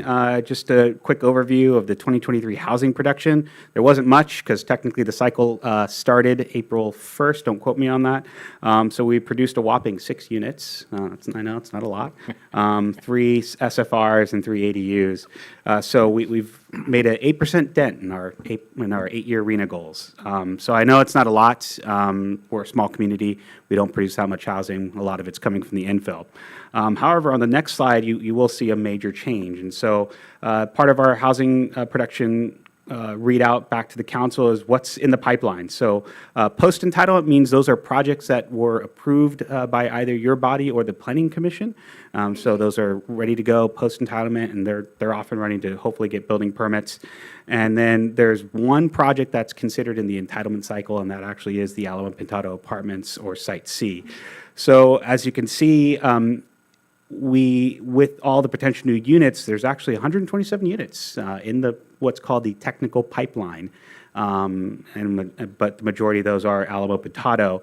And of those 127 units, there's 150 units total. Of it, 127 is supposed to be above market rate. 23 is actually going to be in the lower and very low income category. So again, making progress and making strides, that's what the state wants to do, and our outlook is looking positive in that. So again, the 2023 housing production, the city is required to demonstrate that there's appropriate number and types of units required by RENA. We've done a part of that this evening. Land use policies and zoning regulations are in place to encourage housing that is what quote-unquote affordable by design, such as mixed-use infill and rehabilitation of underlying utilized parcels. But as I've mentioned before, our current existing zoning ordinance doesn't reflect that. So it's our job to start moving in that direction to get this what's called affordable by design housing in place, allow for mixed use and infill development, make it easier for that to do it, but do it in what I call the Solvang way, in a way that it'll help match up our community character and values. And then finally, affordable housing policies that offer financial and other incentives can help ensure that a wide variety of affordable housing types are produced to address the needs of all economic segments of the population. That's through your housing element. We're doing that. Hopefully reaching out to our nonprofits. There's a lot in our housing element specifically. City staff over the next 8 years will have to go out and reach out to our nonprofits and start those partnerships to look for areas and locations so we can get that workforce housing that we so desperately need. So again, this is just basically a note to you guys where we are at with our general plan and housing element implementation. We are asking that you do direct us to transmit our housing numbers to Housing and Community Development due April 1st, by the way, so hopefully we'll meet our deadline. And then we would also be translating our annual general plan report to OPR as required by state statute. So with that, I'll open up to council for questions and comments. Thank you. Questions, anyone? Turn your microphone on. Your logo's outdated on this. Yeah, I noted that. I'm going to hold Jenny to the 5-hour time frame that was given to me to get this done in an expedient manner. I took, just decide, I actually like the newer logo. It's actually easier to reproduce. So I'm glad we're going to hopefully touch up the mermaid. No other comments. In that case, do we have anybody in the public that would like to speak on this subject? Seeing nothing and nobody on Zoom, we'll bring it back. Okay, at this point, Raphael, do you need a motion or do you just want us to say, yea, verily, go? But yeah, we're going to need a motion because you really direct me to hit the send button. Okay. Do I have a motion to approve this annual general plan and housing element progress report? I'll move to approve the report as given and forward to the state agencies. I'll second it. Roll call, please. Councilmember Clark. Yes. Councilmember Claudia Arona. Yes. Councilmember Elizabeth Arona, absent. Mayor Pro Tem Brown. Yes. Mayor Infante. Yes. Motion passes 4-0. May I ask a question? Why was that not a resolution versus, basically it was direction, but we're voting on direction, where other times we don't vote on direction? You'd have to ask our city what is the manager difference? or our lawyer or somebody. He's asleep. So resolutions are helpful because they do document the action very well. Sometimes the the government code specifies that something has to be done by resolution. I don't believe this is the case for that. So the minutes will reflect your action. For the other items where staff is really just looking for direction, I mean, we could have done a resolution, but that's kind of extra paperwork when we When really is just this need possible action? That is. Table it, you can. Yes, because we don't presume to know what you're going to do when we write the agenda. Who does? Yeah. We don't know what Thank we're you. going to do. Yes, of Yeah, I course. understood. Okay, so we through with that, right? Are we on to 6E? Yeah. Which is the 6E, same please. way, the same format, Yeah. the possible action, got it. Got a correction on that? And which, No, I'm sorry, that's not separate. No. That's not 6D, that's 6. Okay, let's introduce 6E, please, Madam. Discussion and possible action to adopt resolution number 241247, approving a list of delinquent and unpaid charges and penalties for water and sewer utility bills. Staff report, please. thank you, Mayor and council members. We are bringing this forward today because we have, at any given time, there's some accounts that are delinquent, as we discussed at a recent meeting. And we have one account in particular that's quite delinquent, and we've understand that that property is going to be sold, likely in foreclosure. And so being that other attempts at collecting the delinquency have not been successful to date, the city does have the power under Section 92E4 of the municipal code to add delinquent charges for water and sewer utilities to the annual taxes levied by the city, and expressly provides that those charges would become a lien on the property.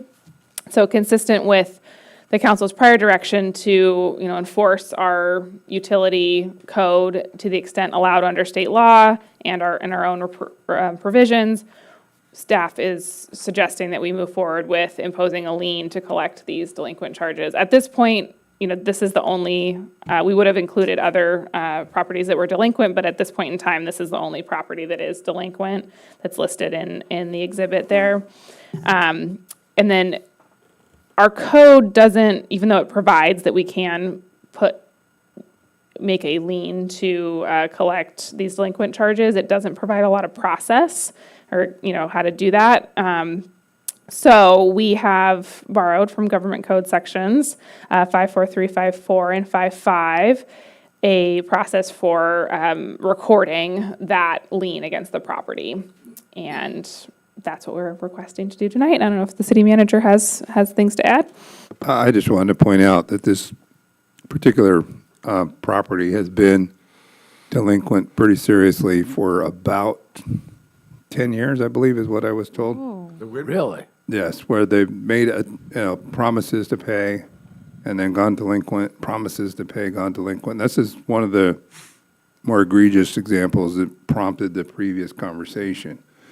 We learned late last week that they were going into pre-foreclosure, so we thought rather than lose our opportunity, we'd bring this item forward to you to get specific direction permission to file a lien against the property so we didn't lose out. Is this personal property or public? It's a house. private home. It's a private home.